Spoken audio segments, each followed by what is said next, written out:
All right, welcome to Taxonomy Tuesday. It's April 1st, 2025.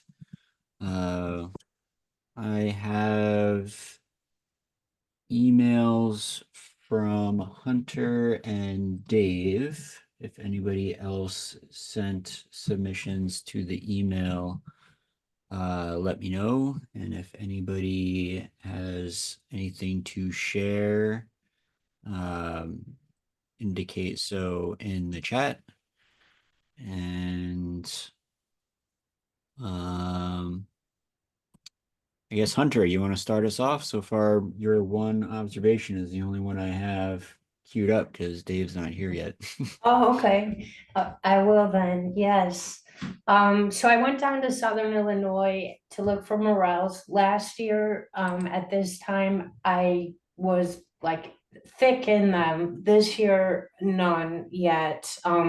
They've been found in just a handful of counties in the state so far. It's just about to really happen, but it hadn't yet when I was down there really. So I had said there's no beech trees in Illinois, and that's what it looked like on that map I shared. But down there in Southern Illinois, there's a fair amount. And so I looked for the diatribe virescens, and what do you know? I think I found it. And it was so easy to find, as you guys have been telling me, and I've been listening, and so I think this is it, right? Yes? Definitely, yes. Yeah. Good, good, good. Yeah, so that was fun. I mean, honestly, that was the fungi highlight. It's almost it's been a drought there, like New Jersey, for like the last 3 years, pretty severe. And I think it really paid well. And then it was kind of a cold early cold late winter, and so they're finally getting rain. But I mean, there was nothing. I found one devil's urn, and that was it. So that this was super, actually really exciting for me to find, and I did post it on iNet, so whoever's studying them can at least know it's there. Um, but that's it. So, and this picture is on my new device I got that I call my dissecting scope, but it's by no means a dissecting scope. It's like a jeweler's thing. But it's pretty cool. It's got a nice screen, and you can just look at things up close and on this big screen. And this is kind of the first time I really used it and took a picture of the screen, and so I'm pretty happy with it. And so that's it. That's all I got this week. Cool. So was this on how large of a branch? And was this on the ground? Very Was it thin. attached? I'll use my favorite measurement. It was a little bit thicker than a pencil, the Hmm. branch. So was it was a branch that had fallen down and I was think it was on the detached and on the ground. ground? Yep. Yep. Yep. And I saw a couple. I saw two different specimens of it at two different times, but on the same trail. And yeah, I'm pretty much like you guys said, on the ground. Yeah, that sounds like it. Yep. Very Yeah. small dead branches typically on the ground. Yeah, and it looks Yeah. like it still has some of the greenness. It hasn't aged over yet, so that was nice. Yeah, I mean, without this viewer thing, it was hard to see the green, but I could sort of see it. And yeah, this brought it out a little bit more.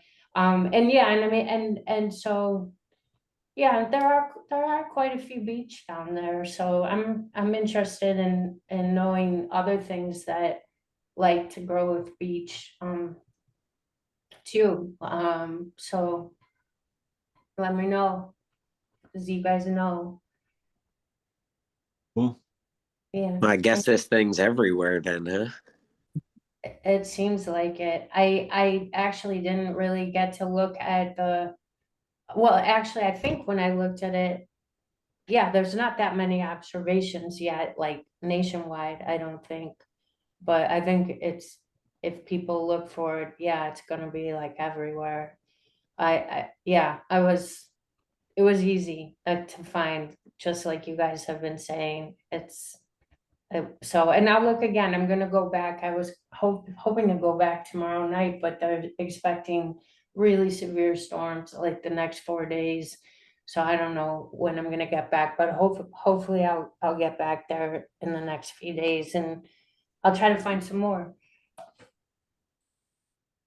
Cool. Yeah, Yeah. here's the Bonap map for American Beach. You see it just barely hugs the eastern and southern edge of Illinois. Oh, thanks. Oh, great. Yep. So, but it is in southern Illinois. Yeah, truly. Yeah, Yeah, these lime truly. green counties. Yeah, great. Okay, cool. And then I'd like to see the INAP map of the distribution so far on that. Can we look at that? Yeah, of the fungus. Yeah, just curious how, what's been reported.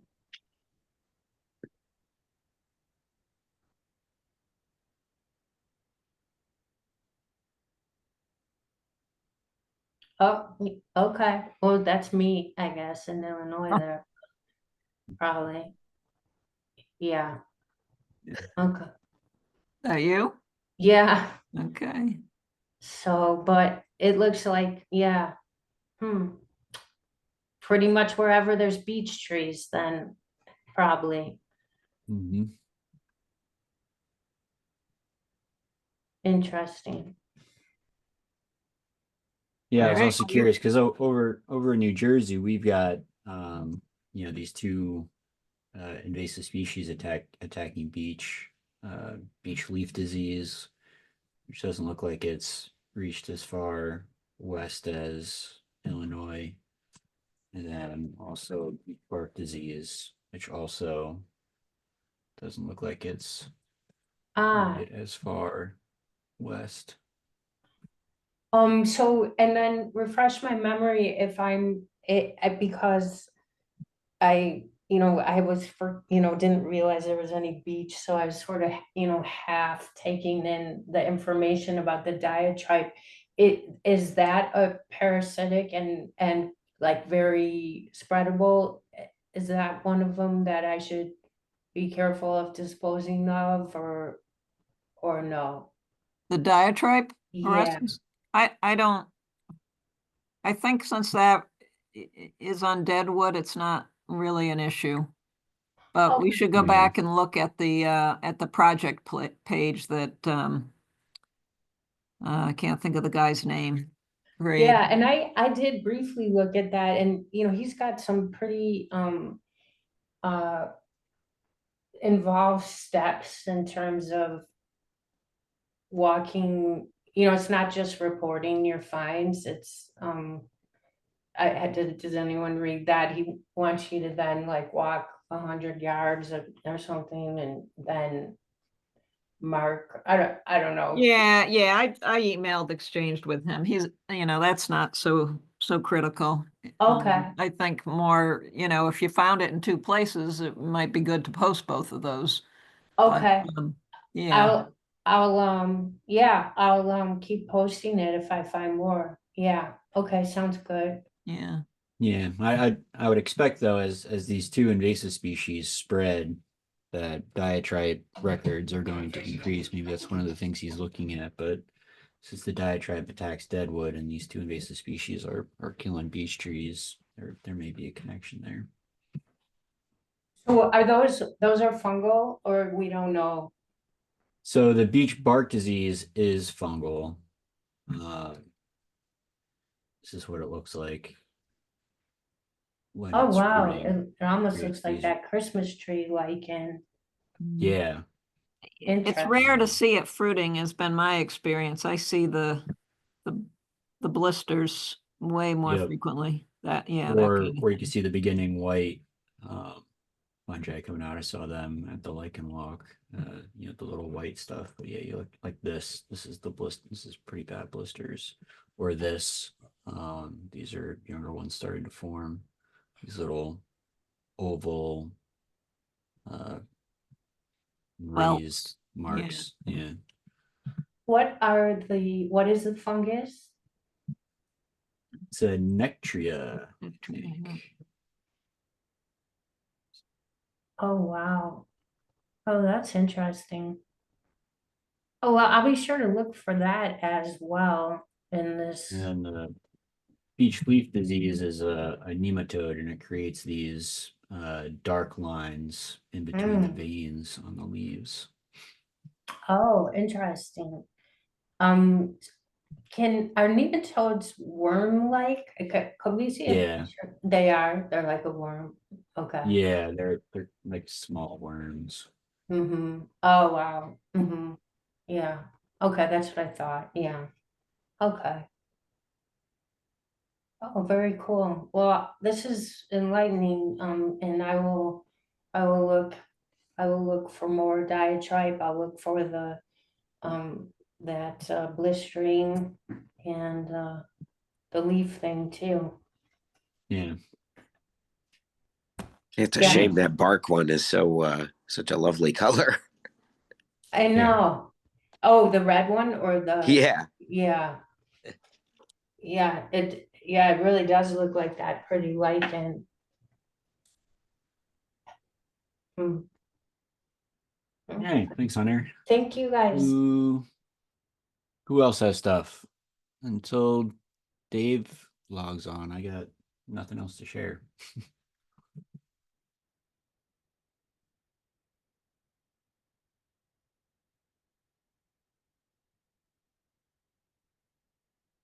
Brandon, you got anything? Lila? Sorry, I was on mute. Yeah, I've got a few things I can share from the walk.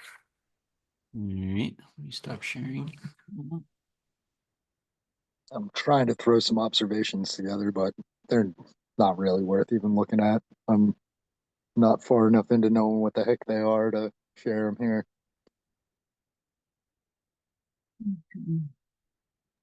All right.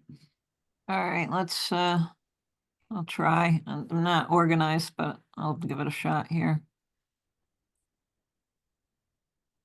What are we doing? I had to address that phone call. I was getting I'm gonna share a few things here good. from our Lichen Walk. Oh, good. Oh, cool. Mycocalicium. Yeah, Mycocalicium subtile. I don't know how to say that. Yeah. So this was kind of interesting. As you can see, it's very tiny.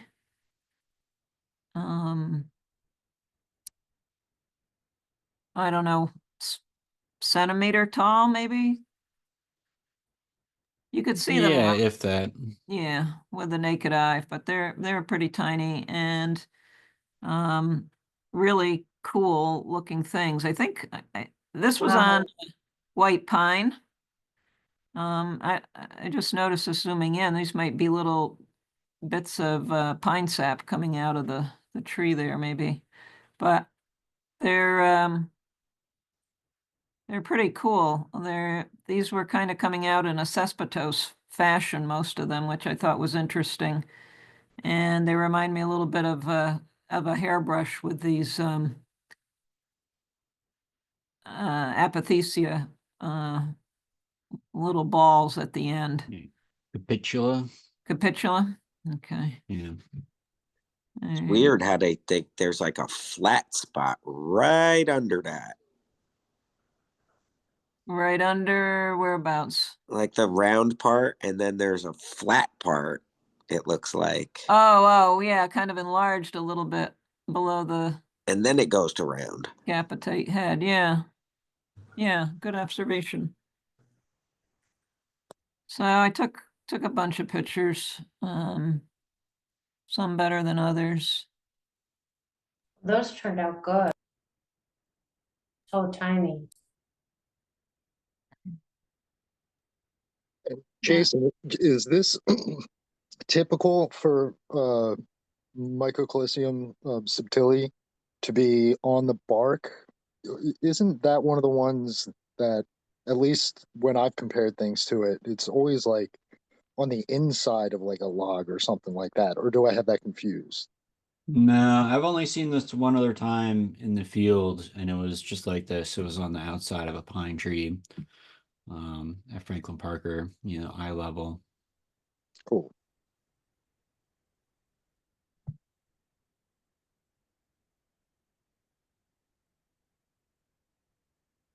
So this was more common in the boreal areas, I guess, or the one paper that I was looking at said the Acadian forest. Well, I should be clear. The only paper I looked at related to this mentioned it.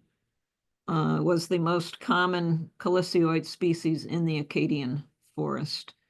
So we're kind of south of that. It's Acadian forest is the Adirondacks and New England north kind of area. So I don't Yeah, know. this species goes, it's pretty widespread across North America. It goes as far south as Florida. Whoa, to Florida too. I'm seeing some collections from Ecuador, Australia. It's worldwide, but yeah, certainly more prevalent further away from the equator. But yeah, I'm seeing a bunch of records from the southeast. Texas, Los Angeles, Arizona.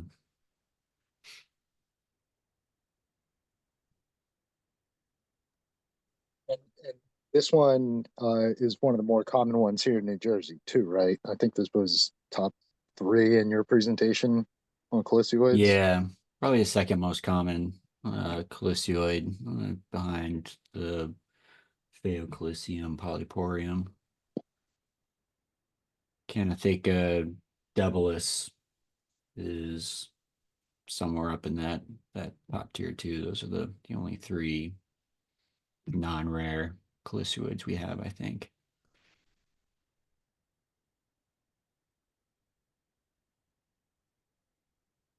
All right, so that was that one. So go back to that last photo, Oops, okay. Lila. This one? The last one in the series, I think. Other way. Oh, that one. That one's. So you see how there's that green base there? I think that's a different species, because at first I thought this was a lichenized calicioid, and that was the body, and then you had these fruiting structures coming out of it. But the pins in other areas are coming out of locations that don't have that green yellow thallus. So I think these are just 2 different species. You got some type of sterile crust lichen on the bark, and then you've got these calicioid pins coming out that are unrelated. And the pins themselves are non-lichenized, is that correct? Correct. Yeah.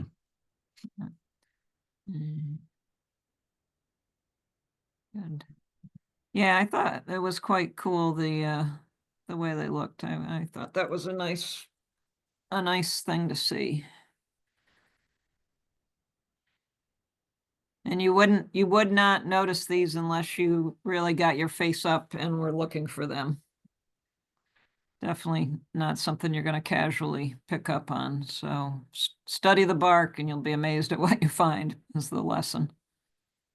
I like to say, if you like sticking your nose in places, you might make a good lichenologist. Very good. All right. Snag pin, and that seems like an appropriate common name as well. All right, let's see what else I've got in here. Let me filter for mushrooms.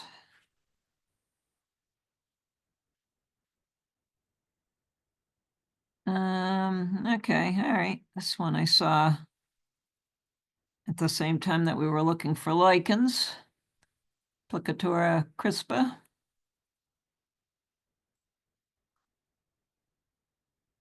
One of those crimped gills, kind of fuzzy on the top. This was very soft. The whole thing was just soft. It wasn't like a hard, dry crust. This was very pliant.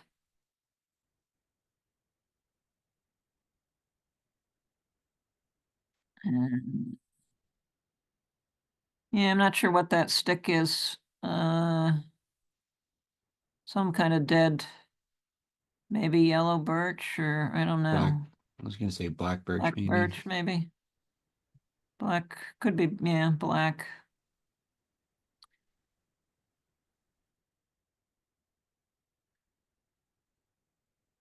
Pretty small. These things were a centimeter or less, I would say, if I recall. They were not very big. Yeah, probably about a centimeter, this biggest one, maybe a little bit bigger.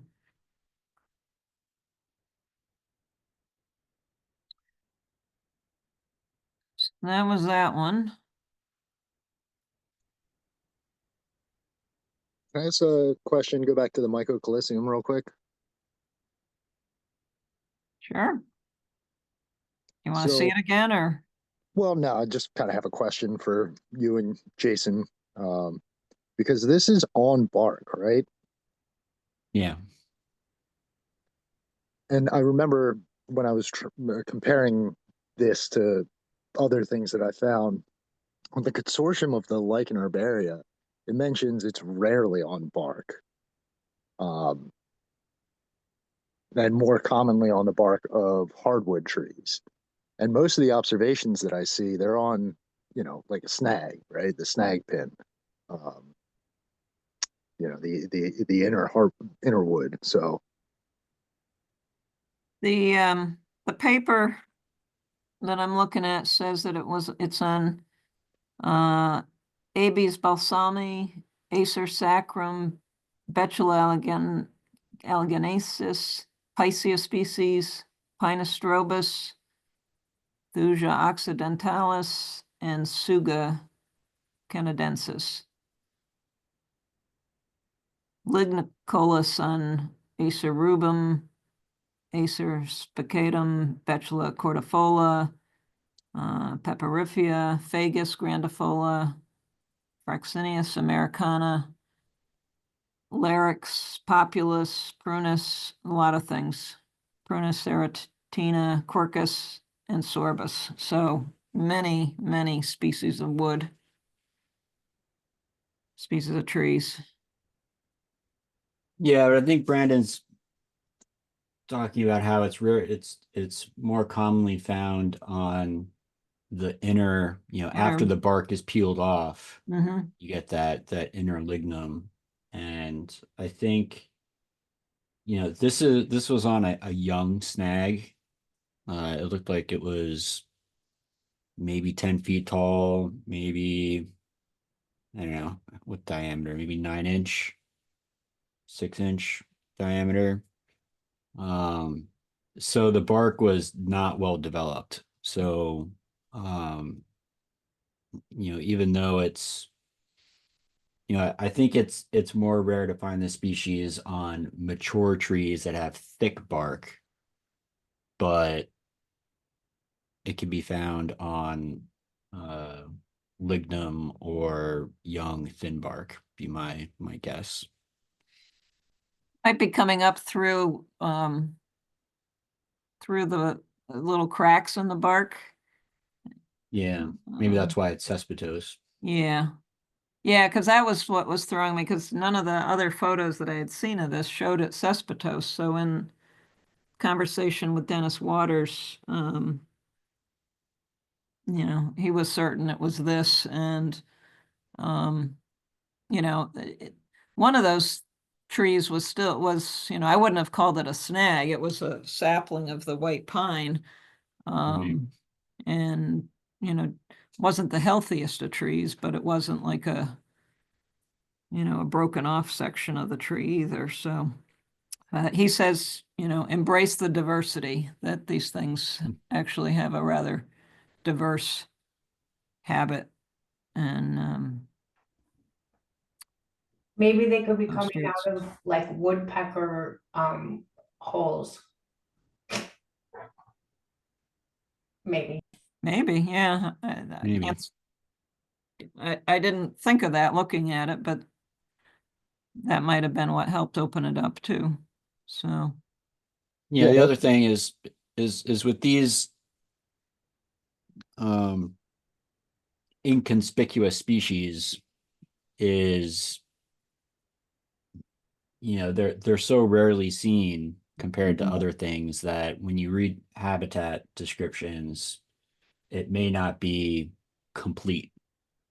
Right. And then you get into kind of these self-fulfilling prophecies of, well, somebody at one point wrote it doesn't grow on bark, and then And then nobody looks every on bark for them. Yeah, gotcha. Or they find it on bark, like I might have at some point or another. And was like, well, it can't be that, right? Because Right. it looks completely different from all the reference photos and different substrate. But like Dennis said, embrace the diversity these things have. Don't fit perfectly into a box that you read online. So Right. yeah, because that's exactly, I was going down that same path of, is it possible that this is actually something else because of these differences that didn't seem to match up? But he came back and said, nope, this is what it is. So, yeah, and the young, not quite sapling, but pretty small, uh, young tree, and the bark's probably not super thick yet. That makes sense that it could just be puncturing the bark and actually is grown from, underneath the bark. That's possible too. yeah, So Right. cool. yeah. Okay. Back on the lichen theme. Show this one. I wish I had taken a picture of it on the ground, but it was just randomly on the ground. So I don't think there was anything special about the ground because apparently this grows way up high in the trees. So you only see it when it's blown down. And of course, I didn't know what it was when I picked it up and handed it to Dennis. And it turned out to be Tuckermanopsis americana. And I thought it was quite beautiful, actually, like many of these things.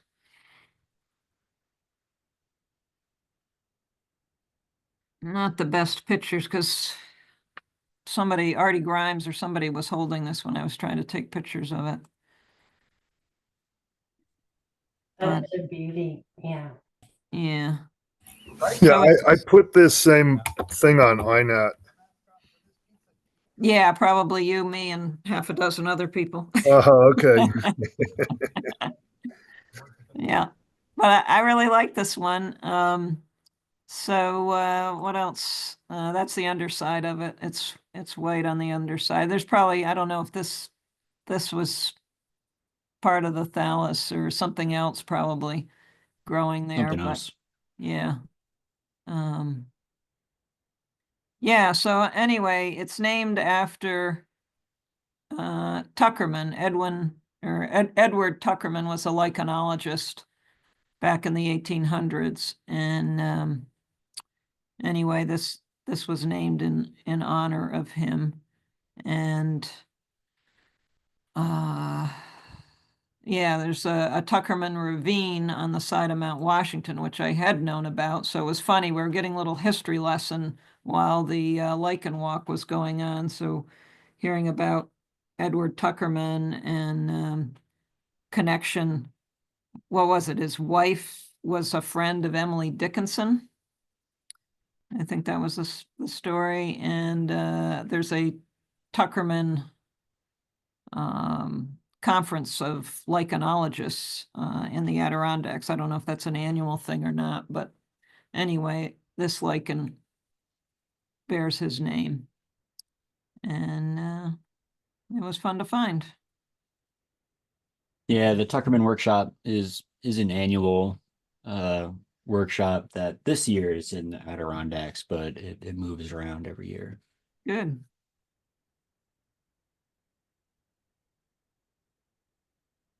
So I don't know, you have anything more to say about it, about this lichen? Maybe Dave, Just a better that, you know, picture. we have two species of Tuckermanopsis, Americana and Ciliaris, and the best way to tell them apart is to check the medulla for ultraviolet light reaction. If the medulla is UV plus blue white, then it's Americana. More often than not, that's the one that I find both in North Jersey and in the Pine Barrens. I found this at maybe half a dozen locations, the species. I've yet to find Ciliaris, which is the UV minus one. So Okay.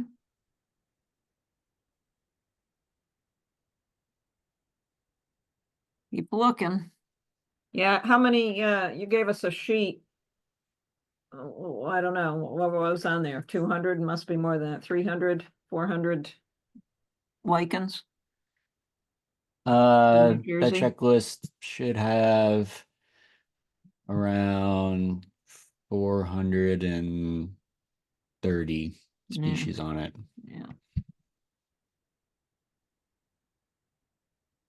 All right, and I don't know, we saw probably 30. We looked at 30 maybe, different ones, so there's a lot out there.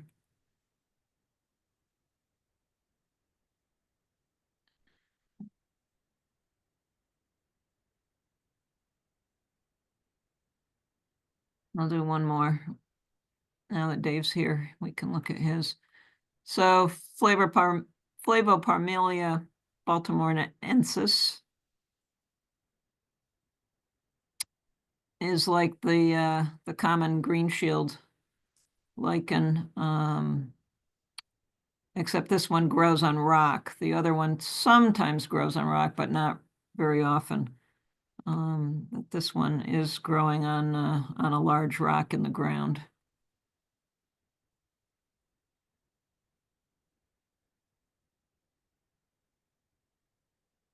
And is quite beautiful too. Yeah, I don't think I took a picture of the underside. No. Yeah, I don't think we harvested any of this. I think it just stayed on the We rock. just left it there undisturbed, yeah.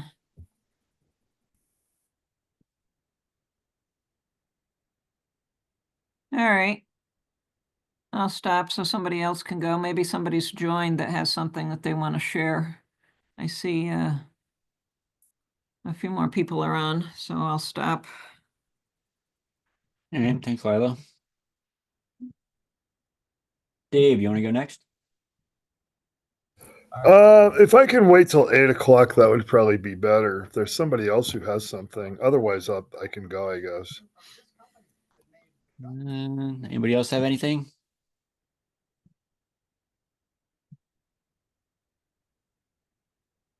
I think you might be it, Dave. Okay, well, some of them are you've already seen because Lila showed them, and so they would be reruns. But there might be a few that I sent that she didn't photograph or we haven't seen yet, so we can have a look. All right, first up. There's Lila's. So should look familiar, right? I think your photo is better. Also, I since got lucky. Your underside might be a little better. It's not terrible. Mine's not terrible here, but yours looked a little bit. Yeah, I got lucky with that upper side because those leafy parts are, curling here and there, and my camera usually gets confused by things that don't know what plane to occupy. The edge, we did look at this under the stereoscope, and help us here, Jason, those, the edges of those have some features on it, and then there were these longer threads, which were the risings. I don't know if we can see any of that. Yeah, there we can see. So these darker dots along the margin are called pycnidia, PYC, pycnidia. And these are structures that produce conidia. Oh, okay. That we looked at those under the stereoscope, didn't we? Right. Yeah, I remember that. Mm-hmm. So you can see some here, Mm-hmm. along here. These are all pycnidia. Is triggered by exposure to this. Right? What is sunlight? Yes. All pulse triggered. It was Patriot leader Joseph Warren who All said, right. On the other side, yeah, maybe we can't zoom in enough. This was the one that, didn't they? Yeah, they had those rising, so there's little black, longer. There you can Yeah. see them. Yeah. It's funny how you can see them better, even though they're on the underside, you can see them better From looking this down. angle. Yeah. I So, guess they kind of blend, like the bottom, the underside kind of camouflage them. so would they attach themselves? What is their purpose in life, Jason? The rising? Yeah, attaching to the substrate. Mhm. But Okay, of course, it doesn't mostly do lichen attached. We have something to very say good to about that, attach to the Lou? substrate when the substrate itself breaks off and falls to the ground. Mhm. Those pycnidia, I mean, is that like the main way these things are, making their way? So this is a species that does reproduce sexually through creating apothecia. The ones that we saw didn't have any, but more mature specimens can create these discs that release sexually produced fungal spores.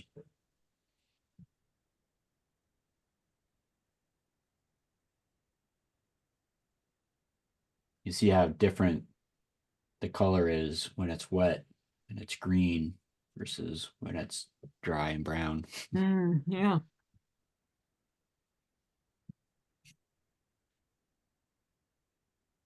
So yeah, I mean, obviously it creates these pycnidia much sooner. So a younger specimen would be able to reproduce with pycnidia if something happens before it reaches maturity and starts to produce the apothecia.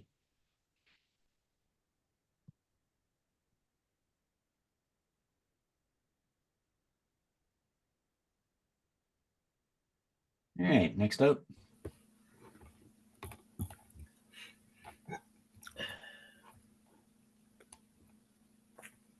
Porpidia. So these, I guess these are apothecia. Yep. Yeah, these Yeah. discs. Yeah. Yeah. The next photo, actually, I got a halfway decent close up on them. I think I took that through my loop. Very white. Did Byron just recommend albocerescens here? Is that what? That's what I Yeah, heard. he seems to be agreeing. Yeah. Actually, no. I think what he just said probably translates as food.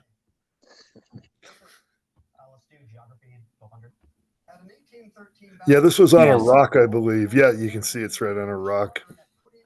Yeah, super common crustose, saxicillus lichen, very commonly found on rocks and trails.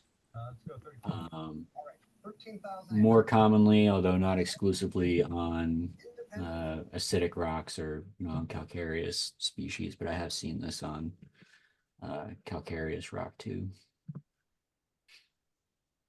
And of the Porpidia albo, what is it? Cerulescens.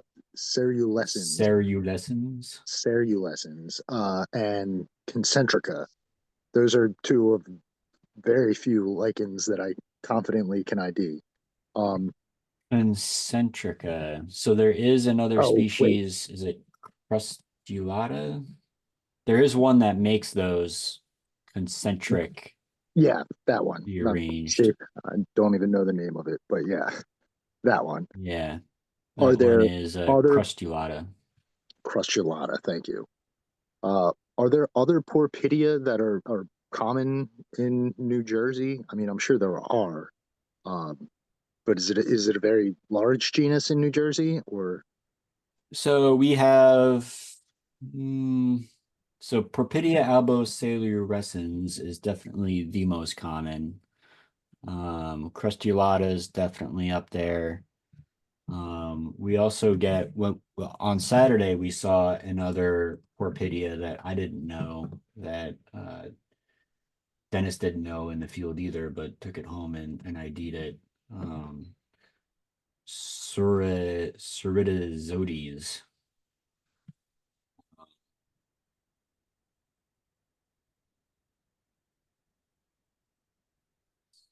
Which just looks like that. Oh wow, on rock also. Yep.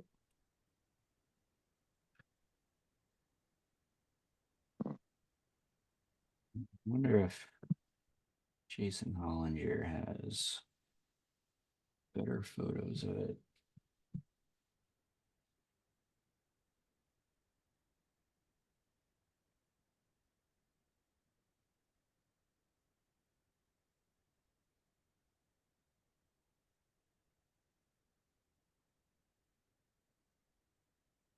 So here's crustulata. These apothecia, they're kind of arranged in circles. Doesn't have the other one. We also have macrocarpa in New Jersey.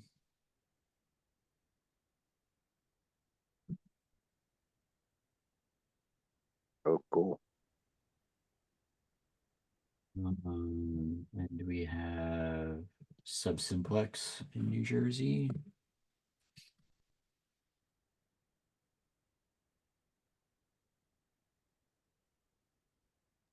And those are yeah, extra cup-like. Yeah.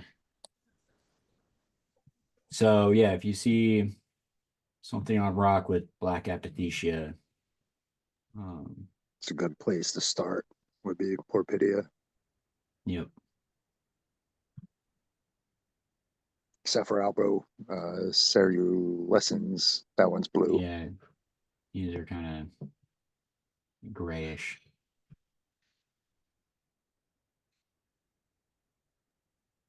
Cool. Thanks. So Yes. So one, there 2, 3, 4. four. Yeah, five species. Cool. Thank you. And possibly 6. Tuberculosa is a maybe. It's a species that has a northern distribution and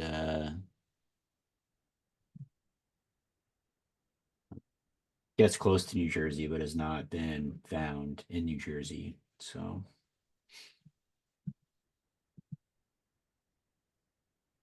Hey, Jason, on your checklist that you handed out, some of the items were shaded or highlighted with the notation SUS.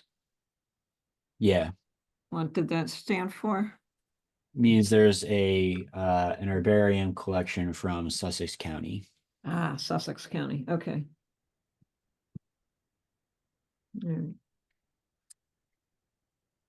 So not a surprise to see that one in Stokes then. Any of those in Stokes. That's good. Right. All right. Hey, that tuberculosa, like, that's not, that's not named for like the disease, right? Like tuberculosis. Yeah, what does tuberculate mean? Oh man, I'm gonna have to Google that now. Tuberculate, forming small rounded projection or protuberance. Bumpy. Yeah, bumpy. So yeah, look how bumpy it is. Huh. So yeah, tuberculosis. That reminds me of the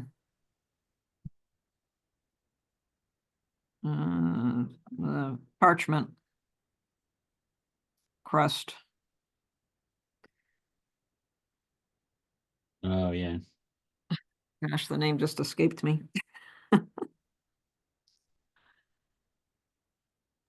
Ceramic parchment.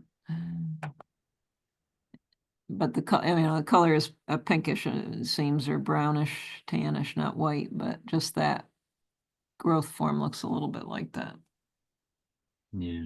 Talking about Xylobulus, Yes, frustulatus, thank you. Frustulatus. Right. Yeah. Yeah, here's the range for tuberculosis. So you can see it comes down close to New Jersey, down the Appalachians, northern distribution down the Appalachians. So no New Jersey records, but something to keep an eye out for.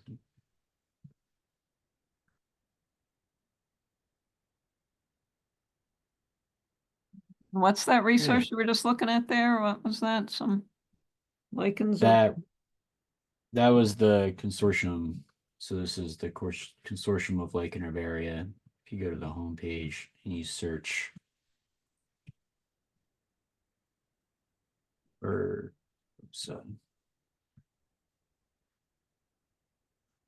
you get species descriptions, photos, and then if you down here you see this open interactive map.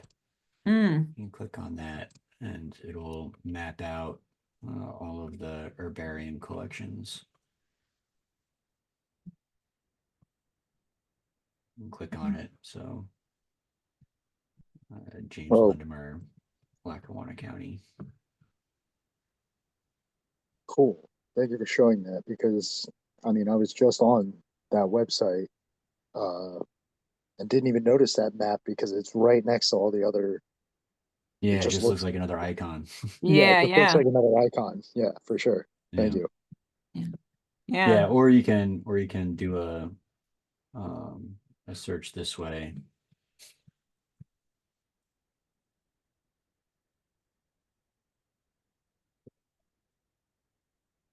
See it as a table.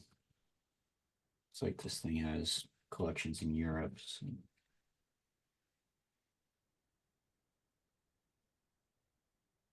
I like to sort it by state and then date.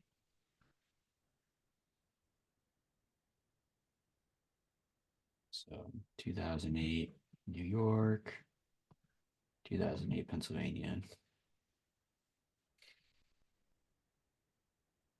And then you could scroll over and see the habitat and substrate information too. Sometimes you get good information just by looking at all of the collections of something all at once and seeing, you know, what everybody wrote down for the substrate and habitat columns. Yeah, that's a great resource. I know you've mentioned that before, but it's good to keep sharing it. Yeah. What was the one you were on before when we were looking at Porpidia? Were you on a different resource there? For Or the was that photos, just going over the different species that when we were talking about species that may occur here in New Jersey, was that also this lichen consortium? Yeah, that one of the one with the photos. Yeah. yeah, so this one, ways of enlightenment. Enlightenment, right? Okay. Ways of enlightenment.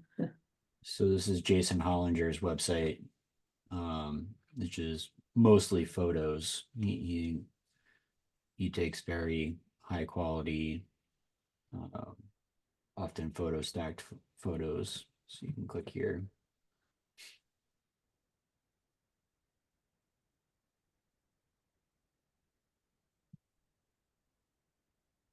Nice.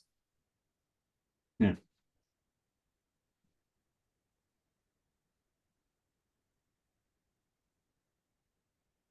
All right. We're almost to 8 o'clock, Dave. Oh, Before the we go, pins. yeah, all right, yeah, your pin photos, good. Yeah, so I tried to figure out what these were at home because I wasn't listening at the time on Saturday. I was probably just trying to get the photos.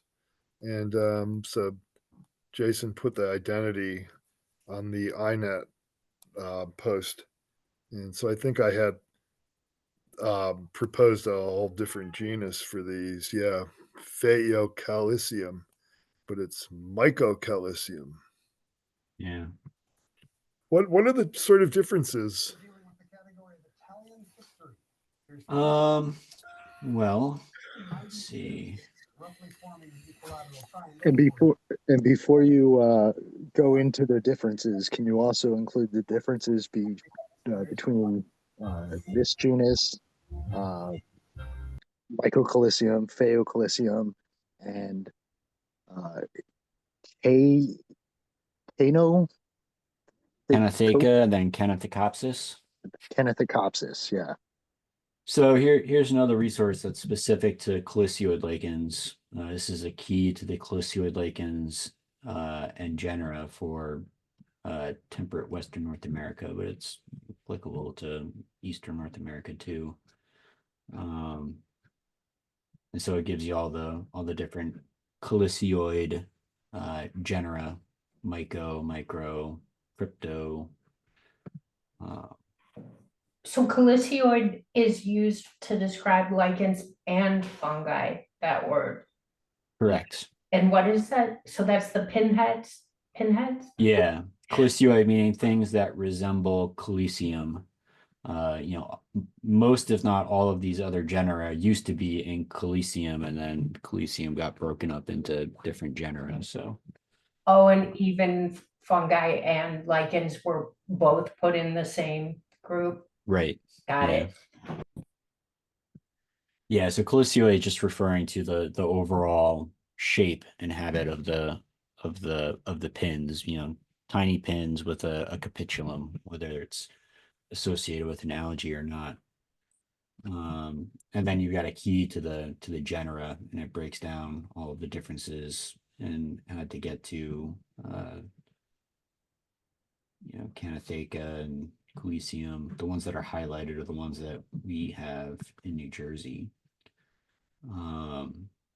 So, for example, it looks like the split between Phaeocalicium and Mycocalicium has to do with the spores. Are the ends rounded or are they allantoid? And Phaeocalicium growing mainly on branches, and Mycocalicium growing mainly on tree trunks. And then Canathecopsis is probably the easiest to distinguish between Phaeocalicium and Mycocalicium, because Canathecopsis is lichenized. So it'll have a green lichenized thallus beneath the pins. Mycocalicium and Phaeocalicium usually don't have a lichenized thallus, even though they can sometimes co-occur with sterile lichen crusts. And that green thallus, would that be like squamules? Crustose. Crustos. Okay, gotcha. Cool. Let's see if Copsis. See if we can get a good example. Yeah, there you go. Yeah, here's one. This light green thallus here, I think, is associated with that pin.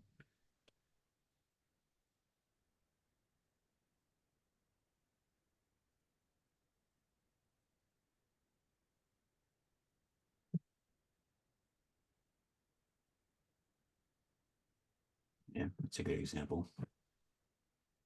Yeah, that one definitely is. The Yeah. last couple were dubious though, not like easy to make out. It's coming from a algal Yeah, from this partner. guy. Yeah. Now, if you dissected this, I think you'd find algae within the stalk too. Right? Isn't there? I just had it open, but I don't anymore. Isn't there some under the scope? You can figure it out pretty easily because there's some sort of slit that occurs with the ascus, and you can find elements of the algal partner also under the scope. Yeah. Yeah, and in this case, the Mycological, uh, the smoking gun for Dennis was looking at the spores and seeing that they were brown and single-celled. They weren't septate. So here's a photo of the spores. That's diagnostic for Mycological subtili. It rules out a lot of the other possibilities. Were those spores from the ones that we observed on Saturday? This photo is not. I'm just Uh, using it as an example, Oh, but but he Dennis did collected that. it. That's how he knew that that's Yeah. what those were. Right. Yeah. Okay. Yeah, I was wondering, how do you identify these by sight? But I guess they're pretty difficult actually to just Yeah. I mean, it's sight. it's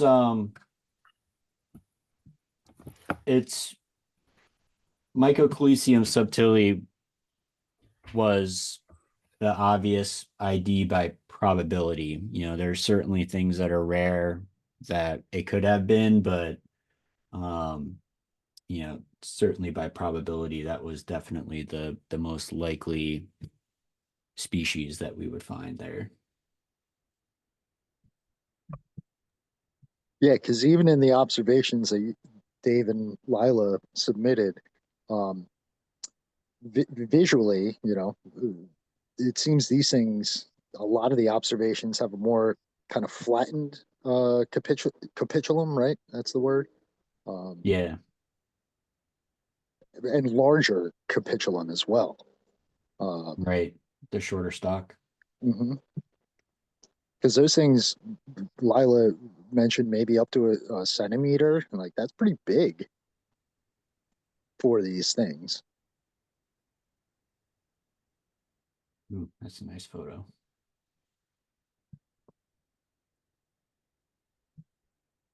Yeah, I didn't measure it, so I may have overestimated, but they stood off a fair bit, but the head itself was quite tiny. Obviously, yeah. But yeah, in the exchange I had with Dennis, he mentioned the spore color. So yeah, he obviously figured it out.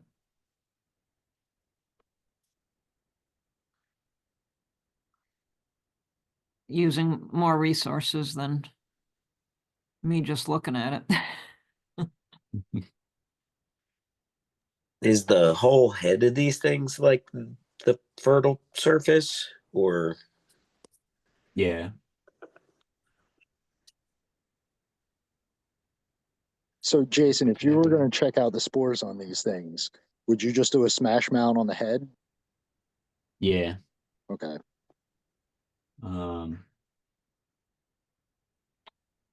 Probably in KOH.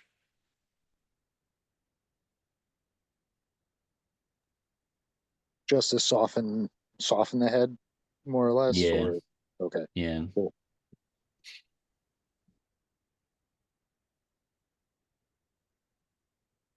Capitulum. Sorry.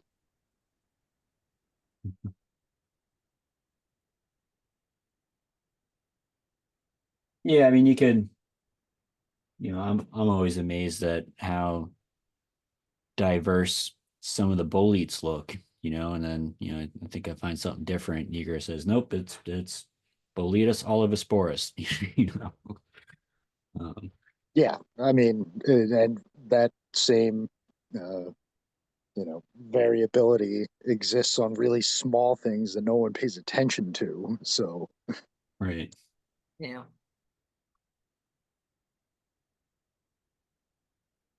All right. Next up. Oh, so this is the one Dennis said was a cyanolichen. Right. and it even It's has a mixed little in bit with of a some moss and stuff here. So little this- bit of a gray blue hue to it, even, yeah, right? Yep. Yeah.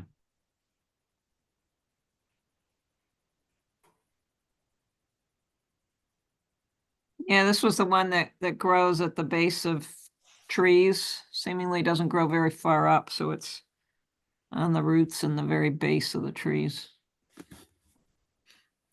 yeah, it was on the base and the sort of large exposed root coming out of the base. Yeah. I also saw some on rock near closer to the stream. I mean, the base of this tree was close to the stream. Mm-hmm. Is a species that I tend to only find near water. I think it depends on the humidity.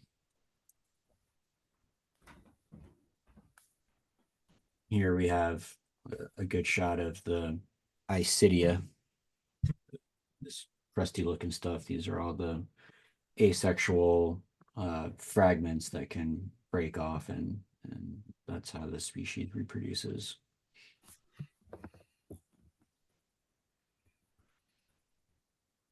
Nice shot of it, Dave. Especially that one. You can see the Yeah, ICD. that through the loop.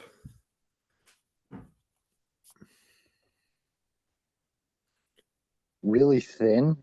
I mean, it's foliose, but it looks much thinner than a lot of foliose lichens that I see. Yeah. Yeah, it's thin and it's kind of it's ruffled. You see how it's not, super adnate or oppressed to the substrate. That's pretty typical. It's got these small wrinkly lobes and almost looks squamulose.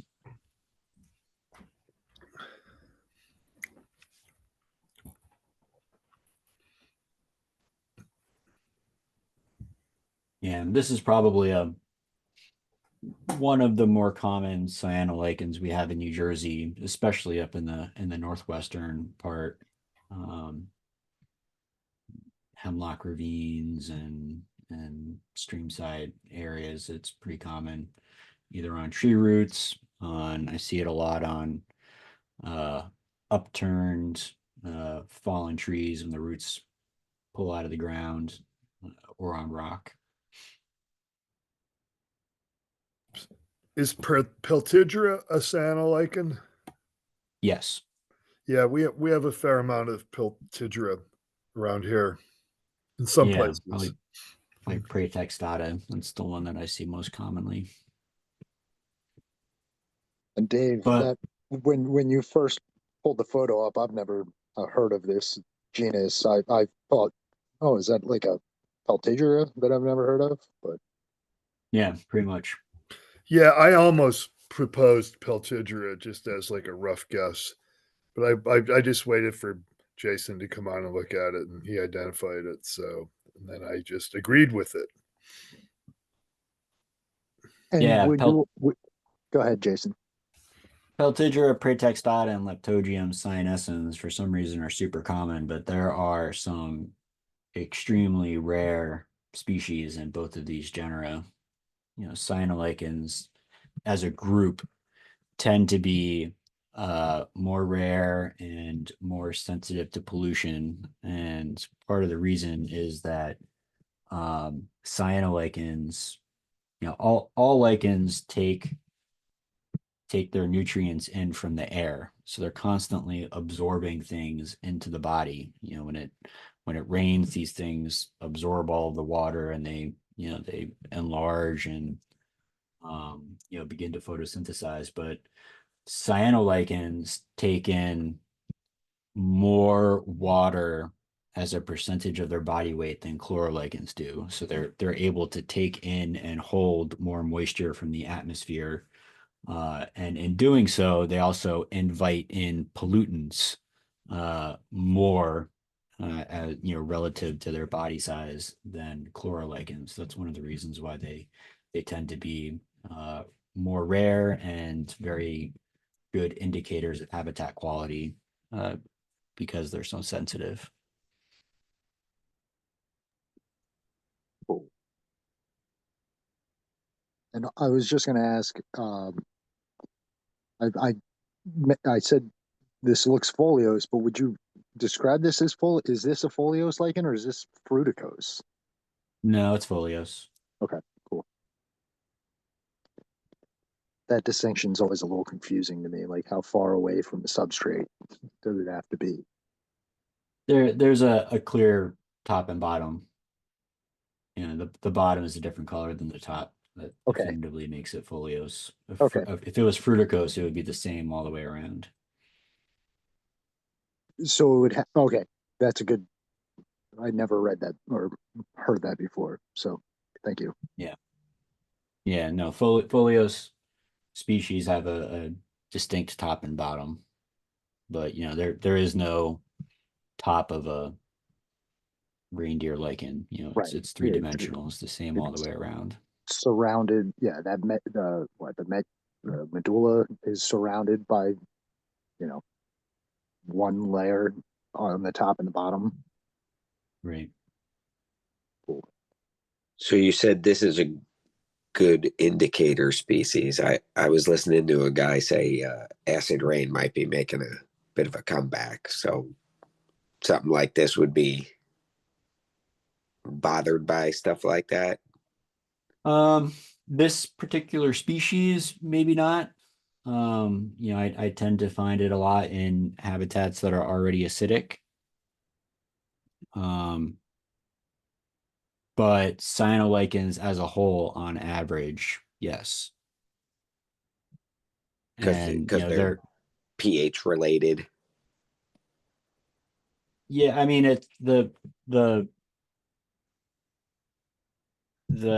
air pollutant that lichens are usually most sensitive to is sulfur dioxide, which is emitted that when you burn fossil fuels, and it's the sulfur dioxide that contributes to acid rain and elevated pH. So it's not so much the pH itself that is damaging, as it's just that the sulfur dioxide is contributing to both. The sulfur dioxide kills the photobiont in lichens a lot. But there are lichens that tend to be more restricted to higher pH substrates. So those particular species would be more sensitive to acid rain in particular because of the pH. No, not good news either way. Yeah, I know sulfur dioxide and related pollutants attack the algae in particular. I don't know if the cyanobacteria is as sensitive to it, but certainly the chlorolichens.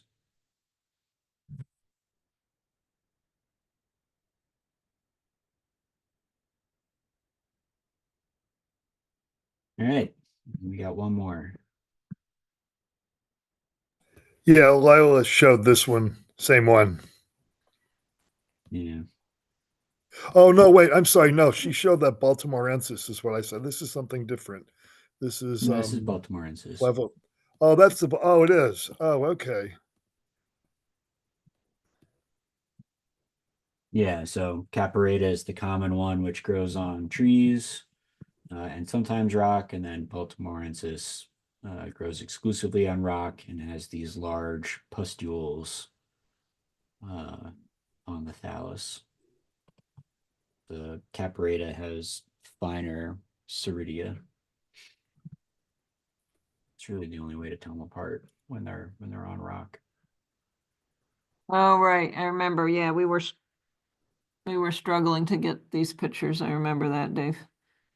Yeah.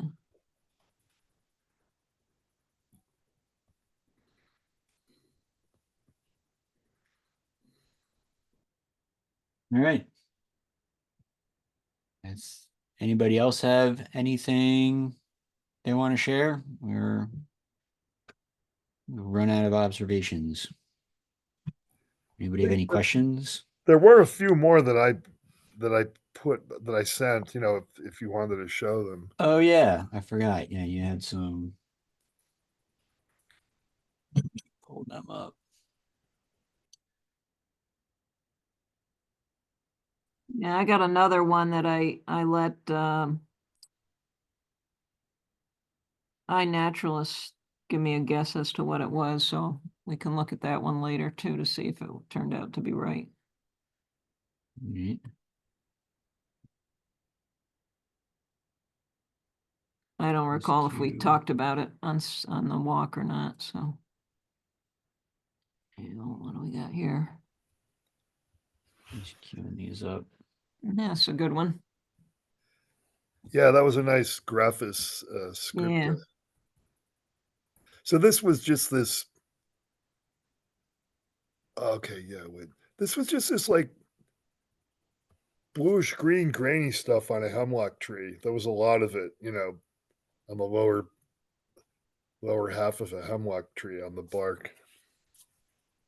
It was hard to get good pictures of this. The pictures are I've got 3 photos, but they're paired up like there's 2 different edited versions of each photo. I was trying to get, get the detail to be a little more accessible, but it's not. I probably should have made a shadow and set my camera on cloudy because they're a little bit washed out. It was kind of sunny. The sun was shining on this tree.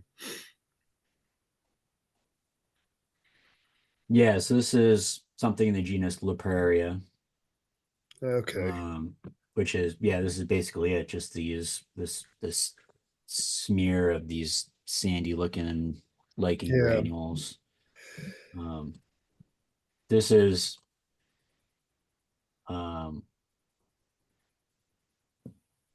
what I consider to be kind of a hybrid between crustose and fruticose growth form. Usually we create a separate name and say that things that have this kind of habit are leprose. Oh. After the genus Liparia, because it's really not foliose, fruticose, or crustose. It's not crustose because you can separate it from the substrate. Oh, okay. This is the same genus that we get on like Atlantic white cedar and well, I guess Yep. pine as well. Yeah. In the Pine Barrens, South Jersey. Yep. Yeah. This one's if I had to guess, I'd say this one is Liparia finkii, but I don't know these well enough to put a species name on them from a photo. Typically, you have to do thin layer chromatography to get these things down to species.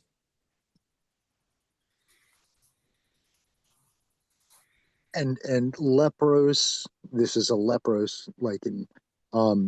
Is there also a thing called dust lichens and is Yeah. Liparia in there? Yeah, Liparia is a dust lichen, Okay. if not the dust lichen. Yeah, because that's what it really looks like. Right. Just kind of Yeah. like Yep. Members of the Liparia genus are commonly called dust lichens.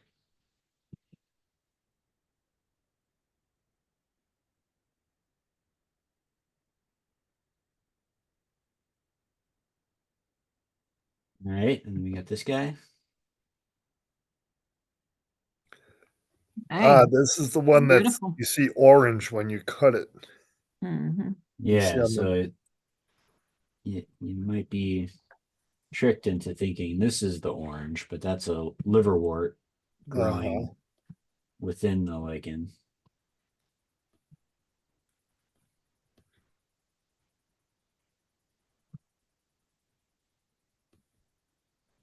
But yeah, here you've got the orange medulla on the inside.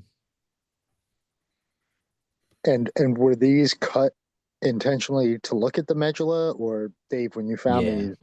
Okay, cool. Yeah, Dennis cut into them to show us. Really cool.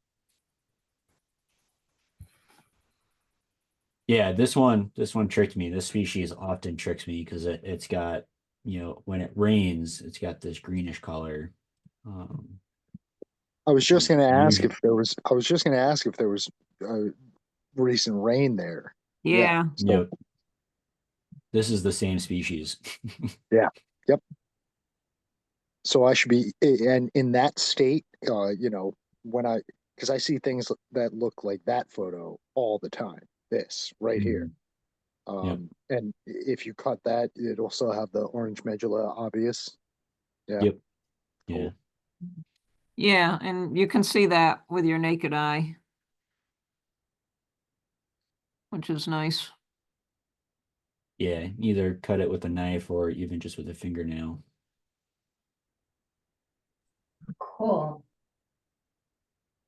This is super, super common. It's got kind of a different, I mean, it's got these kind of strap-like lobes, the size and shape and color will differentiate it from a lot of other folio species. And you're like, hey, that kind of looks like Phaeophysia rubropulchra, and then you use your fingernail to cut a piece away, and you confirm it with that red medulla. There are other Phaeophysia species in New Jersey, but none of them have that red inside, that orangey inside. And do they have cilia? Do they all have hairs? They don't all have hairs. I think many of them have rhizines. So what you're seeing are these things that are they're on the underside, and some of them are sticking out. But there is a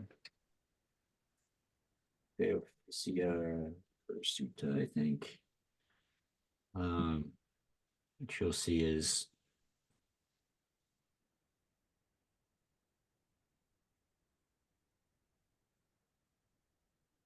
distinctly hairy on the margins. Hmm. Okay. Yeah. Yeah. And across the thalli too,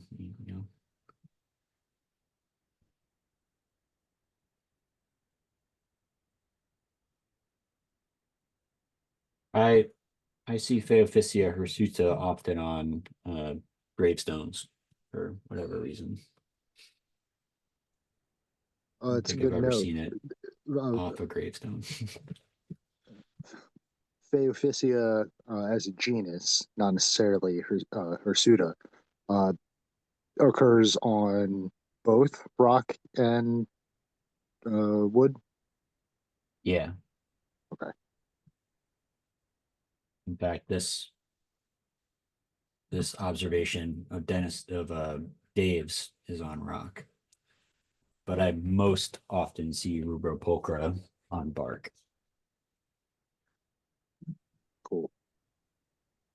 Another reason why this guy threw me for a loop on Saturday. Yeah, lime green on rock. Yeah. Thanks for sending that one, Dave. I've definitely found similar things and never thought to cut into it to see if it has a bright orange medulla. Well, yeah, I wouldn't have known. Karen knows this actually. She wasn't there though, but I wouldn't know. But Dennis was there and he explained it. So I tried to get a photo that showed it. And often this was a pretty healthy looking specimen, but oftentimes I'll see Phaeophysia rubropulchra, and there'll be like a natural break and you'll be able to see the orange without having to need to actually cut it. Squirrel scrambles over it, and Pause will break this ally in nature for you. Now, I don't want to get too far into the weeds on this genus, but is it pretty prolific in South Jersey? It's a pretty big genus in South Jersey or New Jersey in general, to your knowledge? Let's see. We've got 10 species in New Jersey. Okay. Well, we've got 8 and 2 that are likely here, but not officially on the checklist. Nice. A manageable number. Yeah. Adiostola is another fairly common species, and Fusiloides. Those are the 2 other common Phaeophysia that you'll find, but neither of those other 2 have a red inside.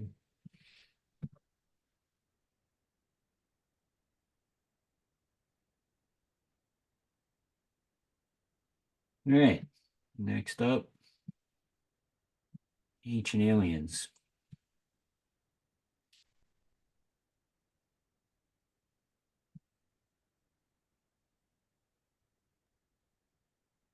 Yeah. So is this one in a script also?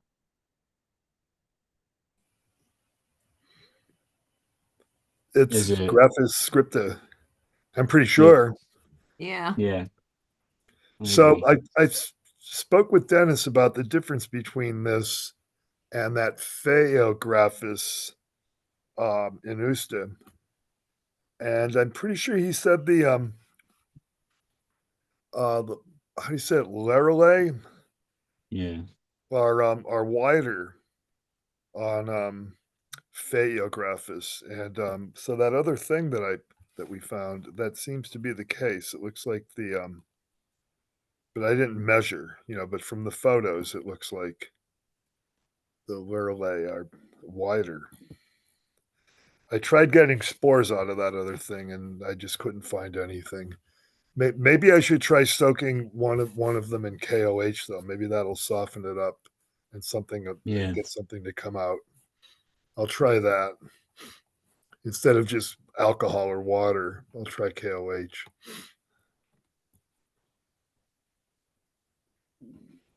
The other thing that you showed were the Lorelei. Were they more up than this one? They might have been a little bit more elevated. Yeah, I mean, we're talking a fraction of a millimeter, difference. But yeah, I think so. But they looked wider, without even measurements. They looked wider. They looked Yeah. wider. Right. Yeah.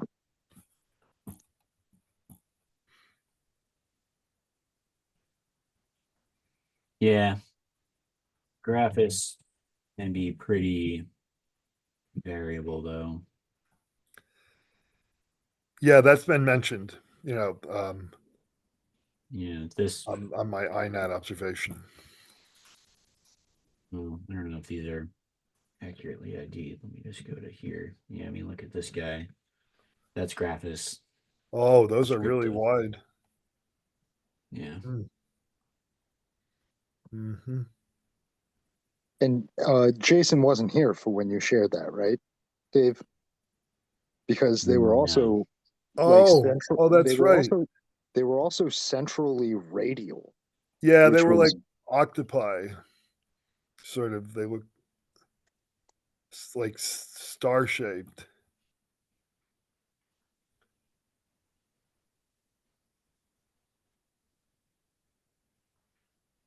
Yeah, these can be tricky. Without spores, it's tough to be definitive. I mean, if it's in your case, Dave, I think this guy is definitely Graphis scripta. That Right, white the one- background or gray background is with the thin, yeah. Evenly distributed Lorelei. But Graphis crypta can sometimes look like the other things. So, this is something that I remember having a conversation with Dennis about once, about how, you go out looking for things that are not Graphis crypta. You take it home, you look at the spores, and it's just Graphis crypta because it's so variable.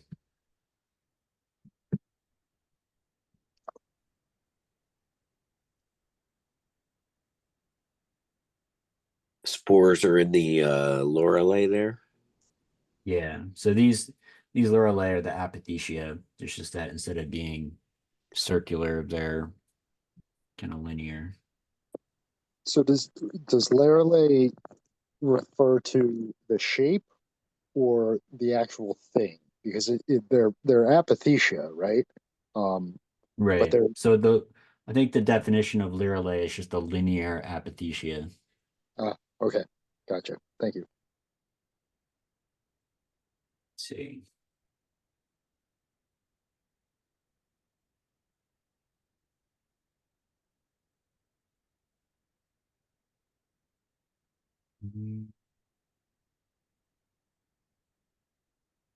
Hysterothecia.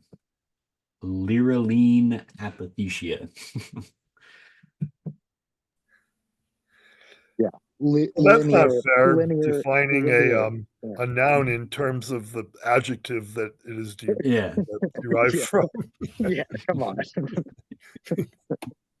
That's like calling an elephant-like animal. Right. It's an elephant-like mammal, so we'll call it Yeah. Okay. an Yeah. elephant.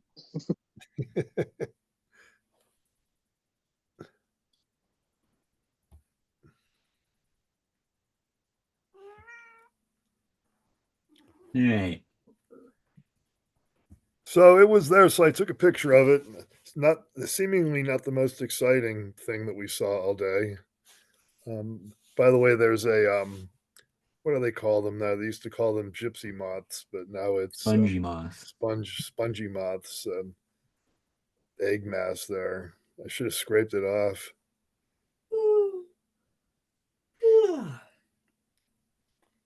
Thank you. You have a lot to say. It all sounds the same. So you put an ID for this on there, didn't you? I did. Yeah. This is what Dennis ID'd it as in the field. Oh, okay, right. I remember him using the one name that started with PS. Right. Yeah. Yeah. So here's a species that is not in the genus Lepraria, but is described as Crustos lepros to lepros granular. Uh-huh.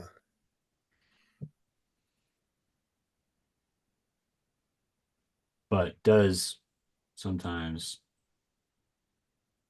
make apothecia, looks like. Let's see, is that what it says? Yeah, apothecia. This thing's on rock, yeah. Yeah.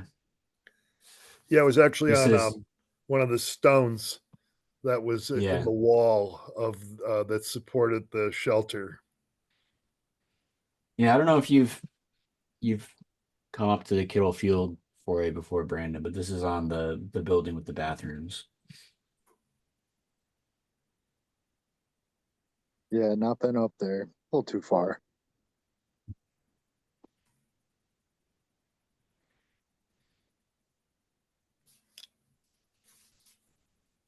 All right, Lila, you had another one? Yeah, I got one more. Let's see. Cool. I don't know if this is right or not. The share again.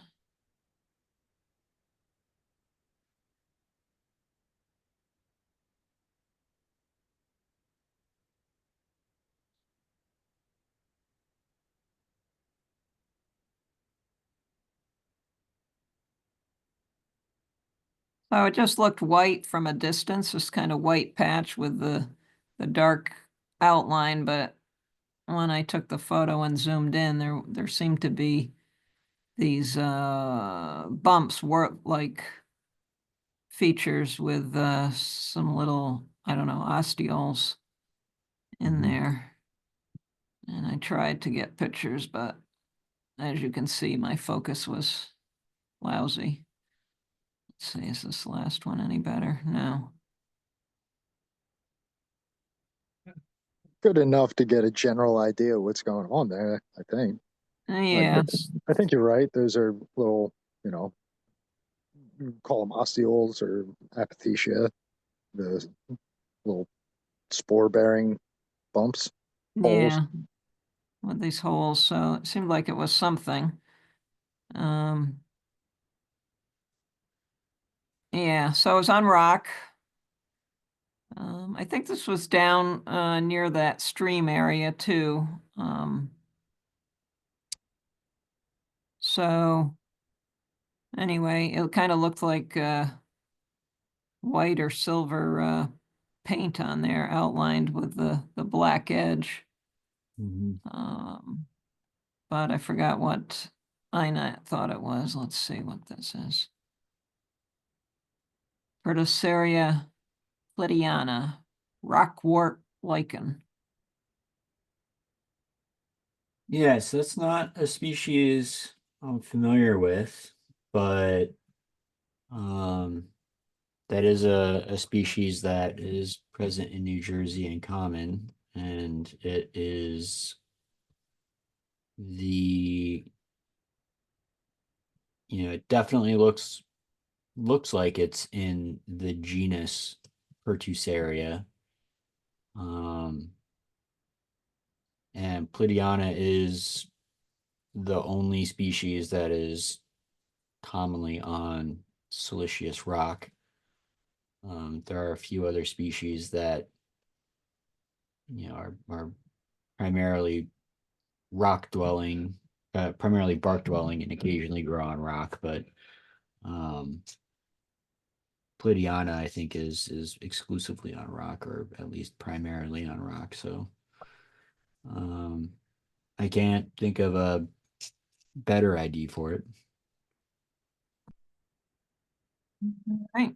Score one for INAT, the AI. All right. Yeah, I didn't. Did we have this on the list? Maybe did he notice it somewhere? I don't know. We were No, no. we didn't have that on the list, so he didn't. I didn't see this on Saturday. I don't think Dennis didn't mention it. All right, I'll shoot him an email and see what he thinks about it. Yeah, Not the best photos, but maybe if the two of you agree on it, we'll add it to the list. yeah, yeah. If it's, I suspect if it's not Pertusaria plidiana, that it's something in a different genus. Mm-hmm. But yeah, those apothecia with the little osteoles in it look pretty good for Pertusaria.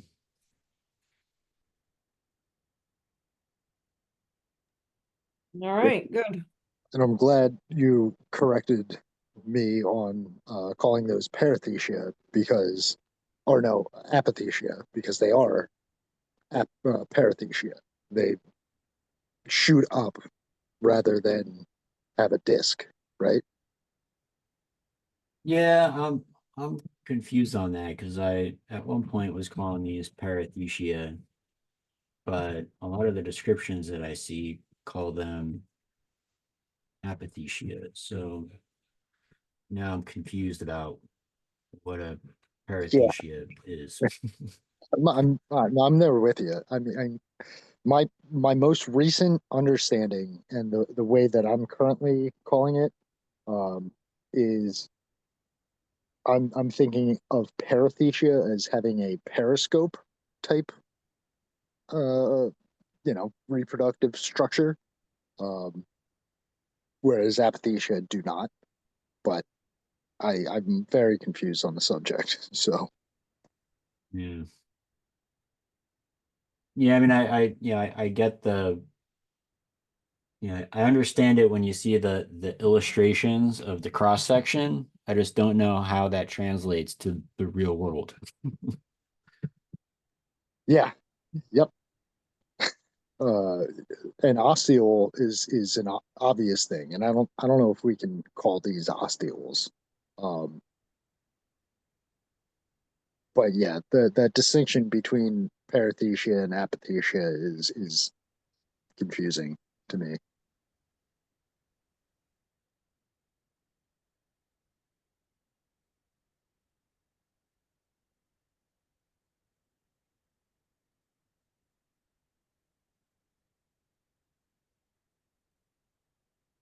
All right.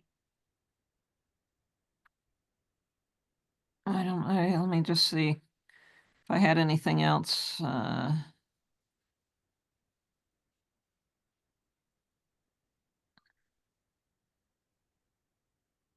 Yeah, the consortium calls those structures on Pertusaria plidiana fertile warts.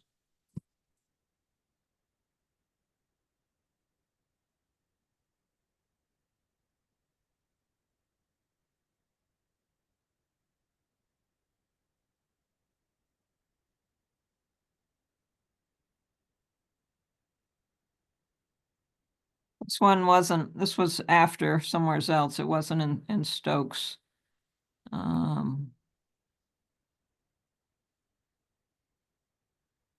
Dorothy and I stopped somewhere on the way home. I think this might be the only photo I took of this, or the only photo that was worth posting. Candelaria concolor, maybe. Yep, that's what I think it is. Okay. Is that what?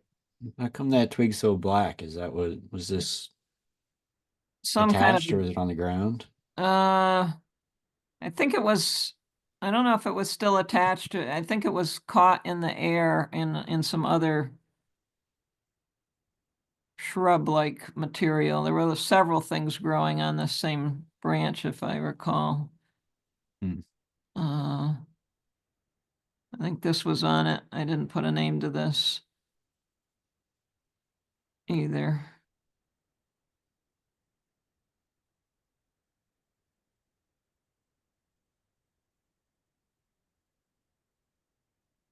This is probably something common, but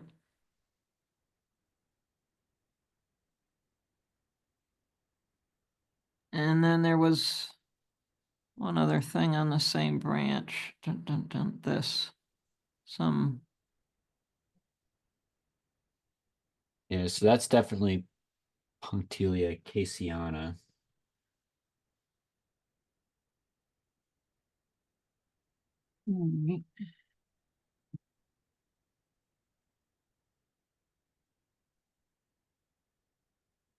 CAS. Yeah, there it is.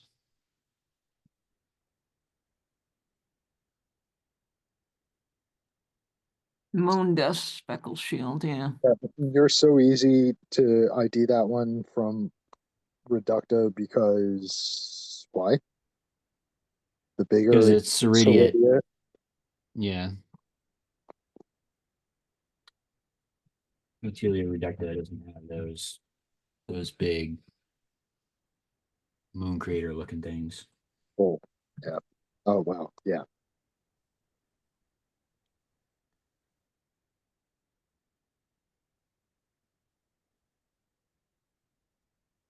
Those dots on Reducta are they don't create discs, right? They're just kind of white. Well, so the dots on Punctilia reducta are called pseudocyphelia, which means they're breaks in the cortex to reveal the underlying white medulla. Okay. These are raised structures on top of the cortex. Okay, so the dots on Reducta are not even Ceridia. They're just breaks Correct. breaks in the cortex to reveal the medulla. That's what you said. Right. So Okay, so cool. right. So Punctelia rudecta usually has that darker the darker center that has isidia, which are the finger-like structures. So that's the technical definition between Caseana and rudecta, is that Punctelia rudecta is isidiate and Caseana is soridiate. But the isidia are these darker, from a distance they look like it's dark gray centers. You zoom in on them and they're these tiny little finger-like projections. Okay, cool. Thank you.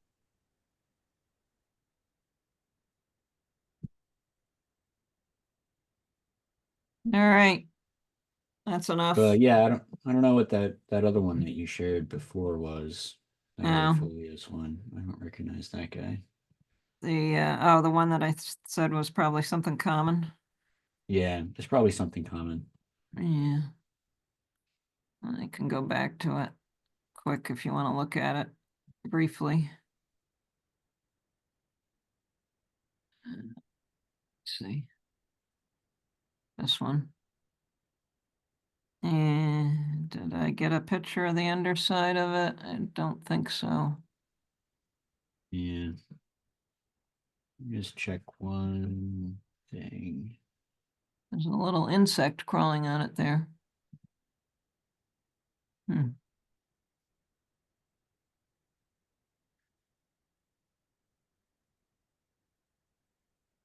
Oh, I wonder if this is.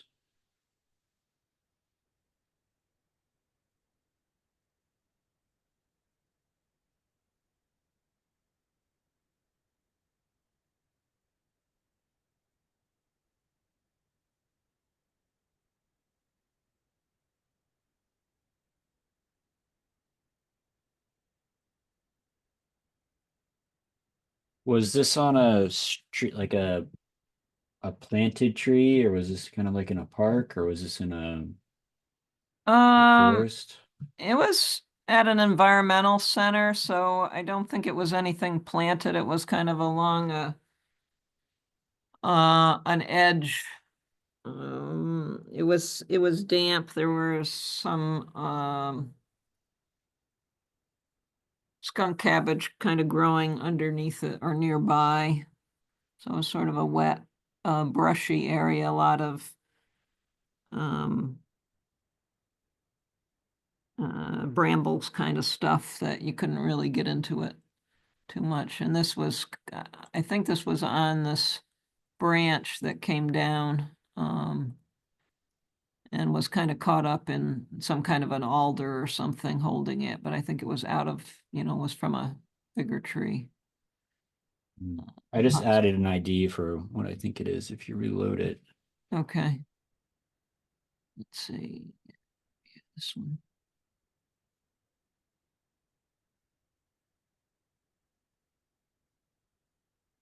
Okay, Parmatrema ostracens. All right, let's look at that. So this is a Parmatrema that doesn't have the black eyelash cilia and instead has these marginal ceridia like that, which you can kind of see in your photo. Mm-hmm.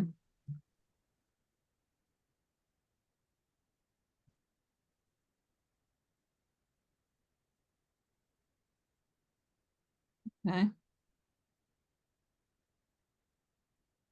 Yeah, I could see it possibly being that.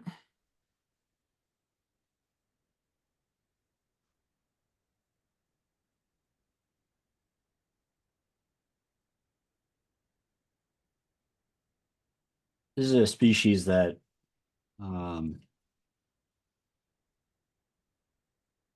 has kind of a weird distribution. It's more common south and west.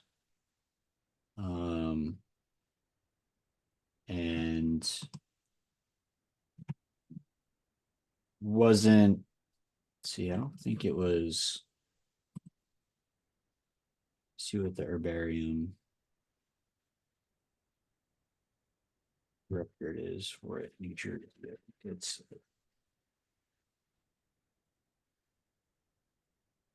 yeah. So two herbarium records, one from 2016, the other from 2017, both from kind of disturbed areas. This might be a species that is not native to New Jersey and is getting moved here on landscape trees. Seems to be commonly found on planted material. Okay.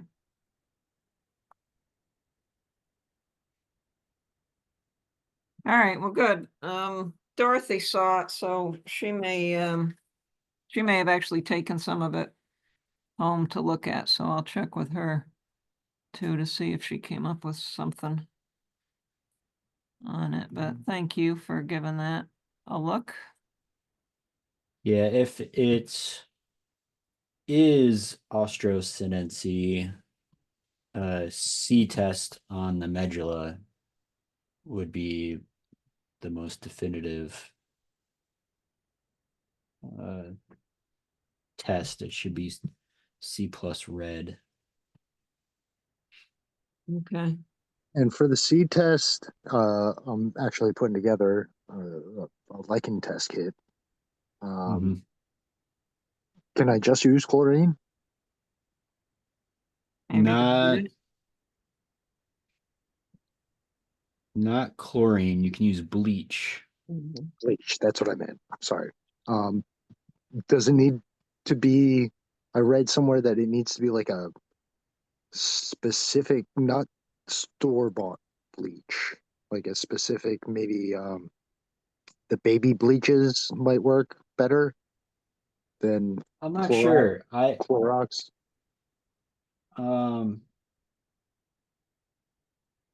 So I bought pure calcium hypochlorite online, and so I've got a big jar of it, and I've got enough for probably 300 years worth of lichen testing. So I could just give you some of what I have and it'll last you a while. And I have it in a powder form, and you just mix it up. You take a small amount, and you just mix it up and make your own solution. Oh gosh. Yeah. All right. Same with the, I guess, ammonia for both lichenized and non-lichenized fungi. Store-bought ammonia, good. Does it need to be, So I don't know pure? of ammonia being used frequently for lichens. The other common test is K, the K test. And And that's that's essentially lye. 8% KOH. Would that work? Yeah. Okay. Yeah, it's just KOH. Jason, Yeah. you said you bought some pure sodium hypochlorite, Calcium hypochlorite. calcium hypochlorite. Yeah. And that came as a salt, huh? Yeah. It's like Have you, granular powder. yeah, have you made any solutions of that yet? Yeah. Been using it for years. I mean, I don't mix it with anything else. I just, Okay. drop a few granulars in water. I Smells see. like Okay. bleach. Yeah, well, it is bleach, it's Yeah. OCl. So Yeah. I guess, with I guess probably there are two chlorine molecules in there, one oxygen. So it's CaOCl2 because sodium Right. is only one Cl. Because Yep. it's monovalent. Calcium is divalent. So I guess you just basically you don't make any like a precise concentration of hypochlorite in water. You said you just drop some granules in water and that's it. Because I just want to warn you that hypochlorite is a very strong oxidant, and you should be wearing gloves and perhaps even goggles when handling it. I recommend it strongly. It's a toxic chemical in the sense that it's going to cause burns. Yeah. No, I wear gloves. Good. And usually I fold an index card in half, so I put you kind of use it as a funnel. So Right. I have these tiny little spoons, so I spoon some out onto the index card, and I use the index card to pour it into a bottle, just to avoid having to get it near my skin. Yeah, and also eyes. Be careful, with any dust or splashes, things like that. Yeah, And since you're not making a large scale solution, it's always advisable to add your reagent to the water as opposed to the other way, because some mixing reactions are very exothermic, or I should say, the solutions of chemicals or mixing of chemicals can be very exothermic. Like, for instance, you never add water to your potassium hydroxide, because it's going right. to boil over and you may get burns, and if that stuff gets into the eyes, you're done. Yeah, I mean, Yeah. I have uh these dropper bottles that are like an inch tall. So, that's usually what I'm adding it to. It's, just a small amount of water. Yeah, if it's just, you're making small amounts of a solution that's weakly concentrated, then I would not be worried about that. But I'm sure you had Yeah, some chemistry courses when you were in college, right? So and I don't know how much I believe this, but they say that over time the solution breaks down. It doesn't, yeah, it's not as strong. So it's, I only make small amounts anyway, because I keep having to discard it because I never use it. I got to make more, so it doesn't make sense to mix up a big batch. right. I already forget what exactly happens with bleach, but I think it's some kind of maybe a radical reaction process, because that's Yeah, how it works as a reagent and oxidizing, I guess, alcohols all the way down to carboxylic acids. Or you yeah. I forget the forget name if of it's the reaction. sunlight. It's been a long time. Yeah, What's that? sunlight will One, mess up your bleach. yeah, one of the. I think it's the sunlight that breaks it down Yeah, once it's been mixed. yeah. So I'm pretty sure it involves some radical breakdown. Radical being like, when you draw a chemical structure, it's a dot. It's not a plus or minus. It's a dot. It's a neutral entity. So Mhm. anyway, so cool. Well, then you're safe. Like I said, I presume that you may not have worked with these reagents before, maybe not on a big scale. You are making, or trying to make concentrated or large volume of solutions. And I just wanted to warn you about these chemicals. There's certain procedures to follow. But it looks like you're doing it in a very thorough and thoughtful fashion, so you're okay. Yeah, the calcium hypochlorite's uh, the less toxic. I also have the phenyl phenyldiamine, which is even more carcinogenic. Uh, Phenoldiamine, yeah, yeah. All these anilins are pretty nasty. I'll put it in the chat. This guy, the P test. Yeah, let me see the structure. Uh, Phenoldiamine, para. Okay, so the hydroxy in one of the amines is, at 6 and 12 o'clock, so to speak. Yeah. Okay, got it. Yeah, yeah. Be careful with these anilins. They're quite nasty. Yeah. I don't know why, but has to do with, I don't know, maybe some DNA intercalation or what, God knows what else. Hmm. Yeah. And so you can actually buy that stuff? No, but uh, yeah, you can. This is one you can't buy, commercially, but you lichenologists tend to buy it in bulk because you can only get these things in bulk, and then you meet in a You poorly give it to your lit friends. Okay. parking lot. I, So, I so was just going to chime in. I was there when you received Yeah, some yeah, of you that, were.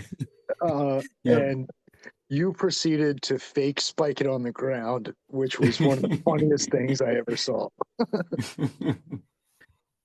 so Yeah, this Dennis diamine, gave it to me at a talk once. so this diamine, I surmise, is a liquid, right? Some kind of an amber colored, liquid, Yeah, when you not a mix it, solid. it's kind of dark colored. Yeah, dark color. Yeah, all these things are like that. And for some reason, this thing breaks down in like 30 minutes. So you got to mix it up, use it, and then discard it. So That's you're only bizarre. using a I little mean, bit of yeah, it I at a mean, it's going to time. be very highly soluble in water, given its nature. The phenol and the amines make it very soluble, makes all these hydrogen bonds. So I'm Yeah. surprised it's that labile. I thought it would be a fairly stable chemical. No, at least that's what I'm told. You only have about 30 minutes to use it, so you gotta mix it up. And usually these species, specimens that require a p-test, you kind of just set aside and you line them all up and you test them all at once. You let them pile up and you do them all at once. And this is one where you use what are they called? Little micro capillary tubes, those really, really fine, like 0.1 millimeter wide glass Pipette. tubes. Yeah, I Yeah, know. I used to make these things in the lab yeah, because you want to make the super fine ones for chromatography because the ones that you can purchase were still kind of, the lumen was still too big. So you would use your Bunsen burner to mm, heat up a pipette, a glass pipette, till the glass melts, and then you quickly stretch your arms, and this thing mhm, just, you just make a very, very long and thin tube, and that's how you make your capillaries. That was that was a lot of fun. yeah. So, so the reason you cannot buy this phenoldiamine is that it's a precursor to some drug,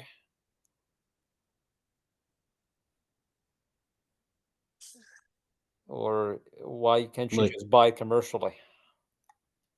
I think it's just it's um it's so carcinogenic or toxic that it's regulated. I don't think it's I don't think it's like was it Meltzer's or the precursor to the drug that you use for testing uh amyloid. I think it's just so let's see. Chloral hydrate, yeah, yeah, that's the one that that you cannot get anywhere anymore. Yeah, I mean, I'm just surprised. I mean, they can probably sell toxic chemicals. Maybe they cannot ship them to individuals, so you can only get it through like a chemical company. I mean, if you work at a pharmaceutical company, you can probably purchase it. But if you are like Right. an individual, it's not going to be shipped to you because it's just too hazardous. Right. Yeah. Yeah. I mean, if you're, yeah, I think, um, if you're a lab or an herbarium or, you've got um, a catalog for chemicals because you have chemistry labs at university or something, you can get it. But yeah, individuals have trouble finding it, I think. Yeah. Yeah, but even I don't even think labs can order Meltzers in the US at this point. Am I wrong on that? They all have to make it. It might be still commercially available, but there are loopholes you have to jump through because it's a controlled substance. So you can probably still get it for research. If you are working, either for a company or at a university, in academia. But that's about it. But I would know about that. I'm pretty sure that years ago you could have gotten it through a big chemical company like Aldrich Chemicals. That's my guess before it became kind of controlled. Um, so Yeah, maybe I'm wrong about the p-test because I do see it online at like Fisher Scientific. So yeah, Fisher Scientific or Aldrich, Sigma Aldrich, if it still exists, I think it does. mm, Um, yeah, and I'm just surprised that in the water it just decomposes. I don't think that molecule is particularly, it doesn't. It's like a rock. It's a very simple molecule. well, would it dry out quickly? Well, I guess if it dries out, you just add water. I don't know, maybe there's Mm, some some other reason you gotta use it quickly. No, if you make a stock solution, it just dissolves, it just forms hydrogen bonds. I think it just actually is going to make it more stable when it's dissolved. So I don't know what happens to it. I mean, nothing happens to phenol or just pure, aniline, your simplest aniline you can have. So I don't know what makes this molecule so unstable when it's dissolved in water. That doesn't make sense to me. I have to read up on that. Yeah, maybe they recommend using it immediately because of its toxicity, not have it sitting around for a while. But then why Yeah. wouldn't they sell it as a liquid? Because Exactly. I mean, if I only ever in condensed form it's stable, but I mean, some chemicals are like that. When you dissolve them, they become more unstable. Like that ferrous sulfate. In crystalline form as a hydrate, it's okay, but once you dissolve it in water, oxygen gets in, and then you just crash out the iron oxide, and you are done. Yeah. So I mean, some chemicals can be like that. They're unstable when dissolved in any kind of solvent, organic or water, aqueous. But whatever. Well, I'm glad we're having this conversation as I approach some powdered. I'm looking at ferrous sulfate right now that I have not messed with because I don't know the proper way to mix it. I mixed up a bunch of KOH. It worked perfectly fine. I also have some dyeing mounting agents that I'm looking at. But if I have a 20% aqueous solution, Yeah. no, Do you know how to calculate that? I don't. No, I have a So bag in a bag in a bag. I so when you have your iron sulfate hydrate, heptahydrate, you have to calculate how much iron sulfate you have there by mass, percentage wise. Okay, because some of that is going to be water. Okay, you have 7 molecules of water in there, but okay, iron is Yep. 56. Yep. Sulfur is 32, oxygen is 16, so you have to add it up, molecular weight. Okay, so to calculate, if you have, I say, a gram of that substance, how much of pure iron sulfate you're going to have in there? Is it going to be 0.5 gram? Is it going to be less or more? So yeah, so you calculate that. So when you make a percent by mass, say 20%, so you have your um, uh, uh, water 80%, and the rest is your iron sulfate. You see my point? So Yeah. you have to see how much of pure stuff you get, and that's going to be your 20%. Right. So So for that 20%, if I have the flakes, um, I'm trying to get down to what 5% with mixing it with water to be a proper chemical test for fungi and things like this.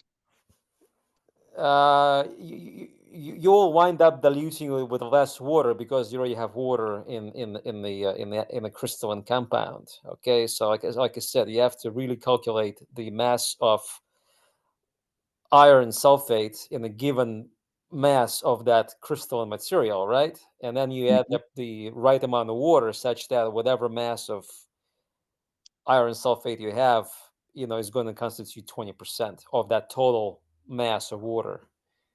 Okay. Well, I have the ferrous sulfate, the what is it? Well, it It's says right here. heptahydrate. It's Yeah, heptahydrate. Yes. heptahydrate. FeSO4 by 7H2O would be 20% iron sulfate, ferrous sulfate, right? No, it wouldn't be 20%. Like I said, let's do the math here quickly. So iron is 56. plus 32 is your sulfur, as far as I remember. Plus 64 is your oxygen. So that's 152. 04. 04.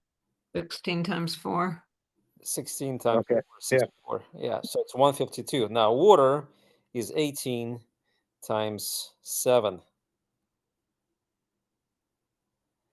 So that's 126 plus 152. So that's the molecular weight of your compound, 278. So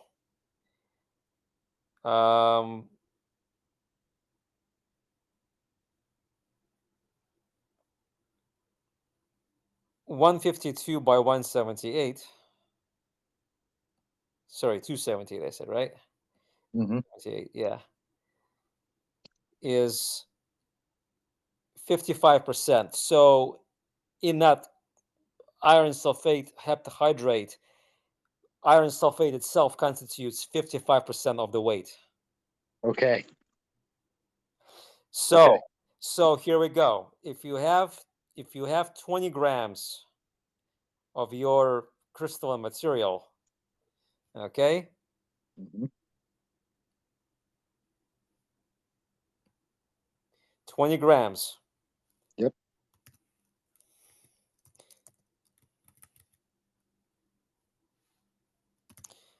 Times 55.55.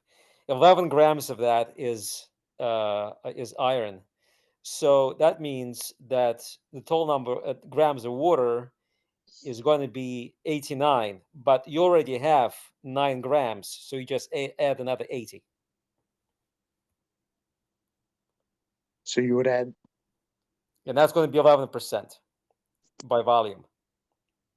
By mass, I mean. So if you take 20 grams of Powder. iron sulfate, right? Crystals. Yeah. Yeah. Yeah. If you add 80 grams of water, it's going to be 11% by mass. The solution Okay. is going to be, yeah. See, these are the things I didn't think about when I got into this hobby. Yeah. So So again, you I have to appreciate calculate, the percent by weight in your compound because it is not pure iron sulfate. It has water in there already. And then Right. you have to factor it in. Therefore, you'll be adding less water to make up the strength of the solution. So And just the remember, for and the any given mass. 20% and the 20% that they're putting on the label is false. I'm sorry? Is false. The 20% that they're putting on the label, that's inaccurate. No, I didn't say that. I'm pretty sure they went through the calculation. Oh, okay. Yeah. Oh, I get it now. Yeah. Yes. But yeah, so if you're making it up yourself, okay, then you have to go with the calculation that when you grab your heptahydrate, 55% of that is iron sulfate. The rest is water. Okay, so then you have to add your water, already factoring in the hydrate in the salt, which is going to be less of a mass of water to be added. But you just have to remember that fact, 0.55, and then you can make any strength you want. You're just going to work backwards. Yeah. Thank you. I appreciate you walking me through that because I've been staring at these powders for a while. Yeah. So with liquids, it's a percent by volume. If it's a solid, it's a percent by mass. Mass. Unless Wait. you know the density, so you can calculate the volume of a solid. But then when you mixing, two substances, the volume, the mixed volume can actually change. It's not going to be, believe it or not, the same because of the dissolution. You're changing, densities, and things can shrink or expand. It's funny the way things work. So, yeah. By the way, I have a lot of iron sulfate heptahydrate. I think I bought a significant amount, and if anybody wants that chemical, I can certainly share because I'm not going to probably use it. I'll probably have 2-3 pounds of that stuff. Yeah, I also have a bunch of KOH flakes. Yeah, I have Yeah. KOH flakes too, which I haven't touched. Years ago, I wanted to ship some of these things to a mushroom observer colleague in Canada, that woman by the name of Eva Skiffick. And I went to the post office and I had to make a declaration, and they said, forget about it. They didn't know what this was. They got suspicious and I said, you cannot ship that stuff.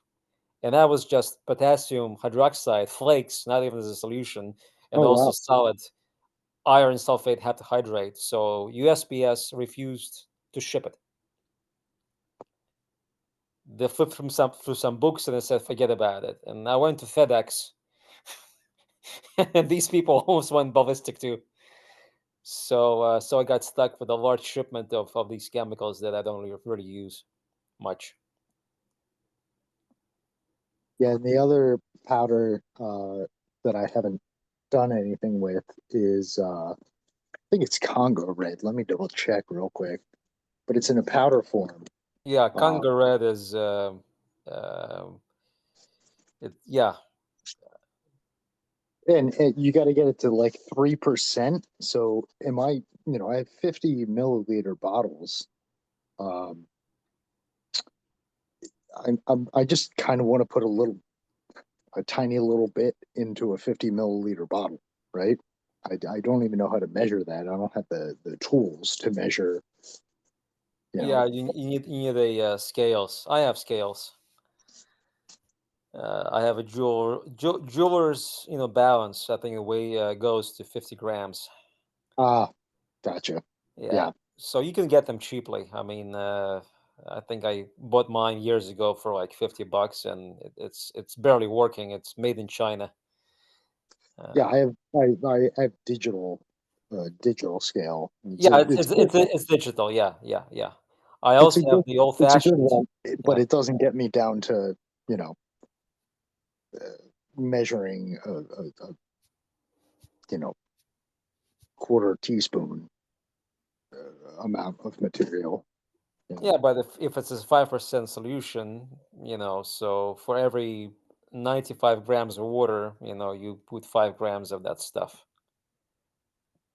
If it's 100% pure, which I don't think it is. I think its purity might be only 95% pure, if I recall correctly. When I worked for Glaxo, I actually got someone Congo Red from the lab, and I think the label said it was like 90 or 95% pure. So, but yeah, I mean,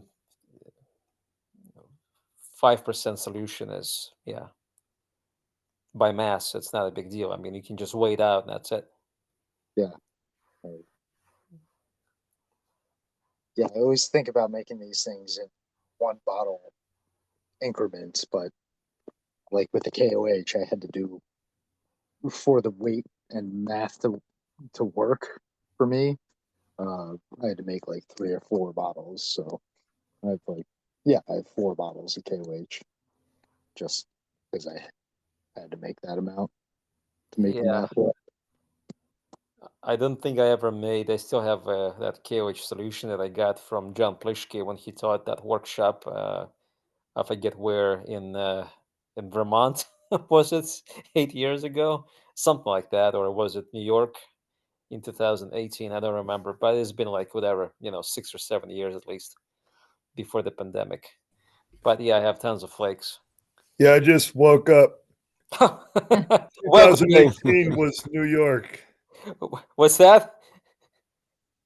2018 was New York. Yeah, 2018 was New York, and I think Yeah. John Plishke taught his workshop there with all the Oh, or it could have been Vermont. Okay, I see. maybe yeah, it could have been in Vermont. I can't remember anymore. I mean, it was one of those two. It was either 17 or 18, because 19 was was our foray. You know, we hosted it, NJMA Yeah. in Like Heaven or Haven. Yeah. Hey, folks, I'm gonna drop off. I got some other stuff I gotta work on tonight, so All right. have fun. All right, See you Lila. guys Have a good night. Hey, next time. hey, night. Jason. Yeah. Do you have any updates on the status of the beach leaf disease in New Jersey and or the whole country? My latest update I heard is that things are not looking good. Yeah, I that's just saw a presentation on it last week, and yeah, there's still a lot we don't know, and it seems to be continuing to spread and expand. I don't think anybody has any good ideas on how to curb or mitigate the damage. That's the yeah. insect driven disease, yeah. Yeah, the Nematode worm. nematode.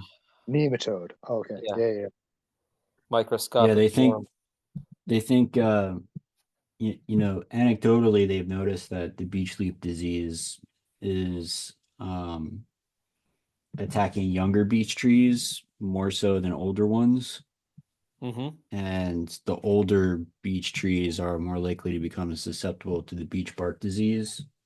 So you get the beech bark disease attacking the more mature beech, and then the beech leaf disease attacking the understory suckers and the younger generation beech. And they're hypothesizing that one of the reasons why beech leaf disease is uh, attacking more of the understory beech is because the nematodes get washed off the leaves in the rain. So they any nematodes that reach up into the canopy just get washed down and land on the understory beech. Yes, I that thought was makes kind of sense. interesting. Yeah. So I looked, at the map that I think you actually showed here at Taxonomy just in the beginning of the session. I was able to find the identical map. It seems like the origin of the spread,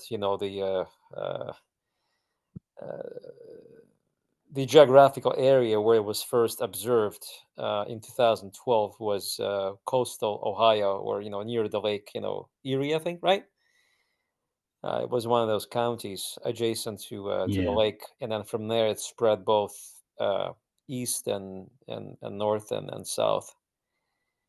right, Not so much west. right. Do you have Because any? beech, there's less beech to the west. Look at a range map of beech. I see. So, do you have any theories as to why that particular area in Ohio, or why Ohio to begin with? No, I mean I think the nematode is native to Asia, so So yeah, okay, got it. it could have come in on some type of Japanese or Asian beech tree. Yeah. Have you looked at who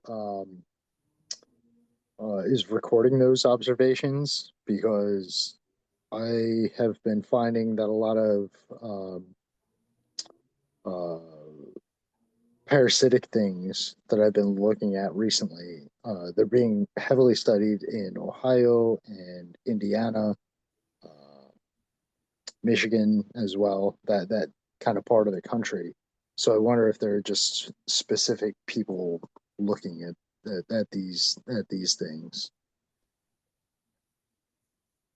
Right. If the map of when it was discovered accurately represents the spread, or if it represents word of mouth. Right. Yeah. This is where someone has studied these things and spread that with their club or university students, things like that. So that's a possibility. And Yeah. also on the remediation side, um, how to deal with the nematodes. Aren't there? I mean, most Pleurotus species, they they require nematodes, right?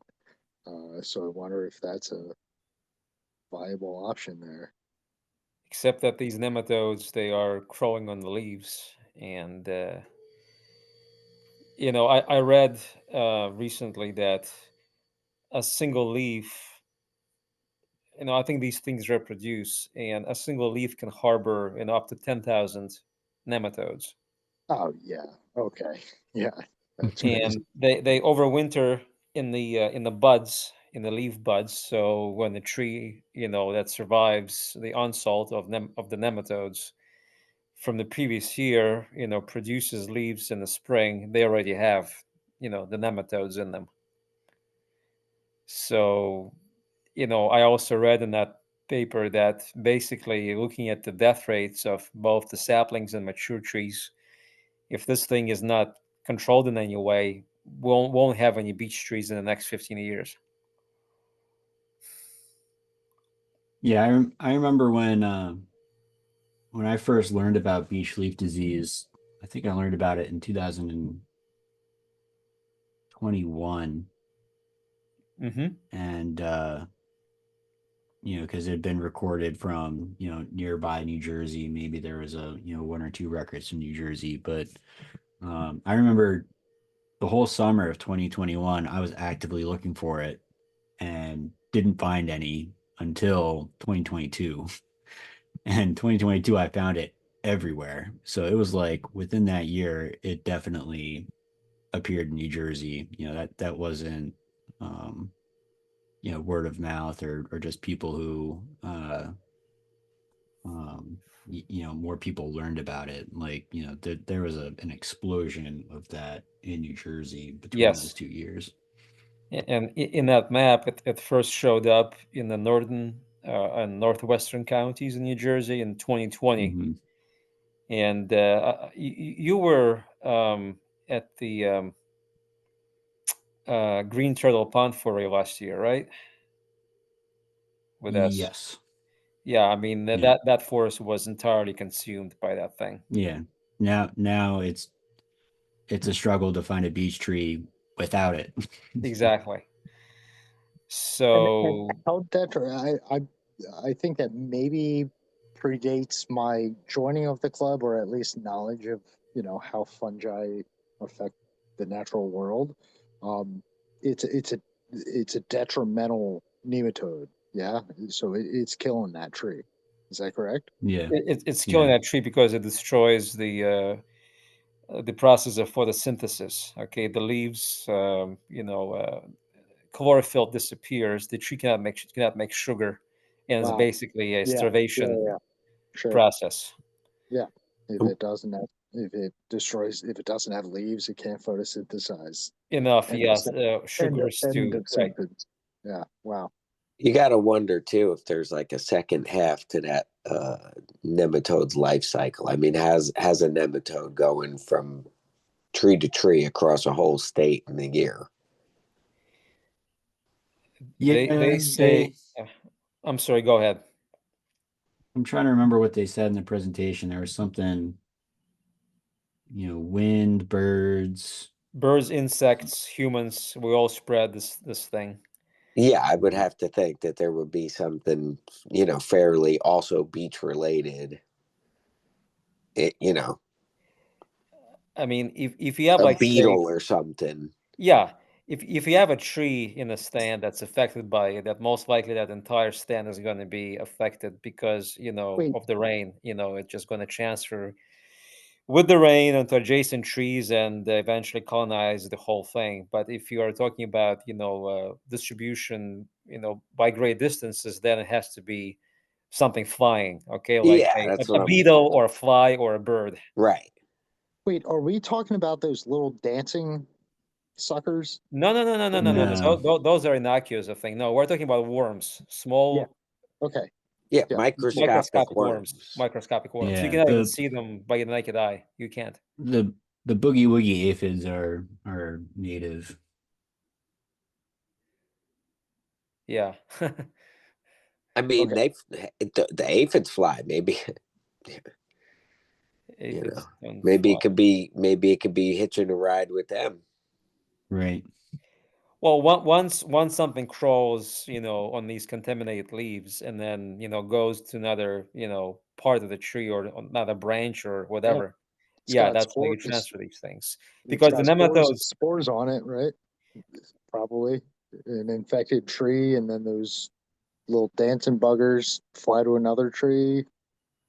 yeah, I mean, Jason, do you know how these nematodes reproduce? I mean, by eggs, I presume. Yeah, I think so. So it's possible that eggs are also being transferred, from one location to another, and then they hatch and colonize other trees. I mean, I'm just trying to imagine how such a microscopic thing can Hmm. spread like a brush fire. Right. And that's the Yeah. other thing too. I mean, like a lot of these things, like worms in general, like they they're very seasonal in their egg laying and everything else. I mean, maybe it's something that they, spend their life in a leaf, lay their eggs while they're in the leaf Yeah, in the fall, you know what I mean? And then they're yeah, and there. that's why I said they overwinter. The eggs or the nematodes themselves, they already get themselves into the buds for the next year. Right. Yeah, they probably have a pretty fascinating life cycle, honestly. Yeah, and it's all centered around beech trees. So I mean, we're talking about evolutionary. This kind of relationship. It's been in the making for a very long time. So it's not like all of a sudden the swarm, nematode became aware of the tree and came to liking it. I mean, it seems like that parasitic relationship exists for a very long time. I know like nematodes in the garden, they're a huge pest, and a lot of people are doing uh, you got two routes. It's either chemical remediation or people are growing specific kinds of like mustards, brassicas, and then chopping them up and tilling them into the soil, and the chemicals in those specific plants drive off the nematodes. Right. Well, I read that if you have like individual trees, you can inject them with some kind of a chemical, and that supposedly protects the tree. But if you have like a beech forest, then you cannot do that because it's just impossible. Yeah, and I'm pretty sure you have to treat those trees annually. Annually, or even if it's not annually, yeah, I mean it's this injection is not like you have to work with that chemical. It's not like you are watering your tree and that's it. It's going to absorb the water with the chemical and that's going to be fine. No, you have to physically inject it into the bark or the whatever, into actual physically the tree. The treatment itself is time consuming and not that straightforward. Right, and it works with mature trees, but how do you protect the next generation of seedlings and saplings? Yeah, but they also said that paper said that um, based on the observations, you know, the susceptibility of beech trees to this thing varies. So perhaps there's some kind of genetic variation, within the trees that makes them less susceptible. And, there's hope that you can then replant uh, a particular, whatever, variant of beech tree, genetic variant that can resist this nematode. But, I guess for Right. the Well, most part, yeah, go ahead. there is a beech tree in the native range of the nematode that has somehow figured out how to resist it. So Yeah, but you cannot undo the damage, and then you cannot, save trees that have been around there for 50, 100 years. If you have a beech forest like you do in Green Turtle Pond, chances are that that's going to be a wasteland in the next right. 15 years. There are some isolated disjunct beech populations in the pine barrens that may be far enough away from infected beech trees that they might be protected, but Yeah, certainly North Jersey is probably going to be right. wiped out. Yeah, most likely. I mean, something is going to obviously populate that land, but as far as I'm concerned, those forests are gone, and I don't even think I want to go back to these areas because it just pains me to see what's going on. I mean, it's probably going to be great mushrooming for the next few years because the trees are stressed, Yeah. and there's going to be a lot of mushrooms coming up. You know, trying to find a way to save themselves, except that they can't. Well, I thought Jason's point on isolated places in the Pine Barrens that might not, you know, have this problem, because a lot of I have a ton of beech trees, forests around me, and I've never even seen evidence of it. Well, it's already here. If you look at the map, the nematode was reported in our neck of the woods in 2023 or last year. So there's already evidence that these things are here. And I have a lot of beech here too. Now, if you go east, in the heart of the Pine Barrens, there'll be no beech trees in there. It just doesn't grow in the sandy soil. Right. But Yeah. there is there's a large stand of beech trees, seemingly in the Pine Barrens near Waretown, and I know why it grows there. Maybe because soil is different there. But Jim Barg used to go to his friend's his friend's property and collect some nice boletes in there near Waretown. And I was surprised, like, wait a second, this is like, inside the pine lands, and yet, the soil there is different. So beech trees can grow in that area because you will never Yeah, I find out a think. beech tree in the sandy soils of Wharton State Forest or whereabouts. Yeah.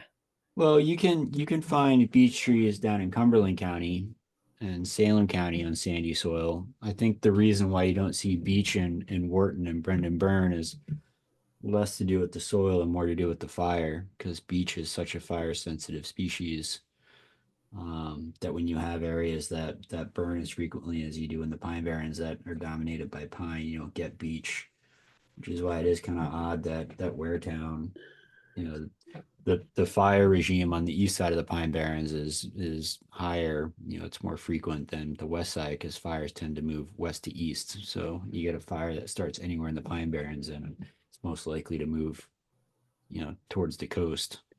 But in the eastern part of the Pine Barrens, you also get, convergence of rivers and streams and stuff that could act as fire breaks. So it could be in a little pocket that protects it from, historical fire. Yeah, I have to find out from Jim Borg. I know where the property is, or at least I used to know where that property is. But my understanding was that there's no peach trees in the pinelands because of the acidic sandy soils. The tree's not tolerant of that particular soil type. So that was my presumption. But now you're saying that I'm wrong, and the reason why there are no beech trees in the pine barrens is because of the fires, not because of the Yeah, soil. because the I've seen beech growing in sandy soils, outside the Pine Barrens. So Yeah. Yeah, I mean, that'd be my guess. Rancocas State Woods has some pretty substantial beach. Well, that's intercoastal plains, so Right. it's Yeah. not as sandy. Yep. Better comparison is uh, uh, like down near what's it called? South and west of Parvin, Wells down in Mills, that area. Wells Mills, things like yeah, that. Wells Mills or FPP. But it's interesting that Rancocas has two parts. We has two types of habitats. If you are by the nature center, Right. it's deciduous and Yep. not coniferous. But when you go on the other side, you have to drive around and cross the creek somewhere. Yep. Through 38 or something like that. If you go to the other side of the property, then it's all pine barrens type. Yeah, it's the on the other side of it's not 38, it's the 38 bypass, I believe. Or 38 bypass, exactly. Yeah. Yep. So yeah, I mean, I haven't been to that part, but I basically looked. I wanted to go there, and I just looked on the map. It was all pine barrens type, oak and pitch pine, scrub oak and pitch pine. So I was actually surprised to see a kind of a ecological dichotomy in that Yep. property. That's actually one of my morel spots on the other side of that 38 bypass, because there's a huge old growth tulip poplar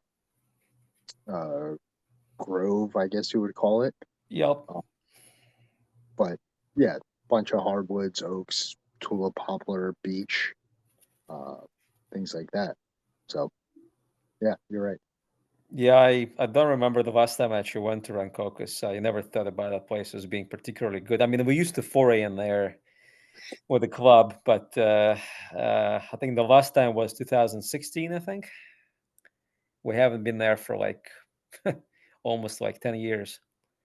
Yeah, the people there, the stewards are not particularly great, I guess.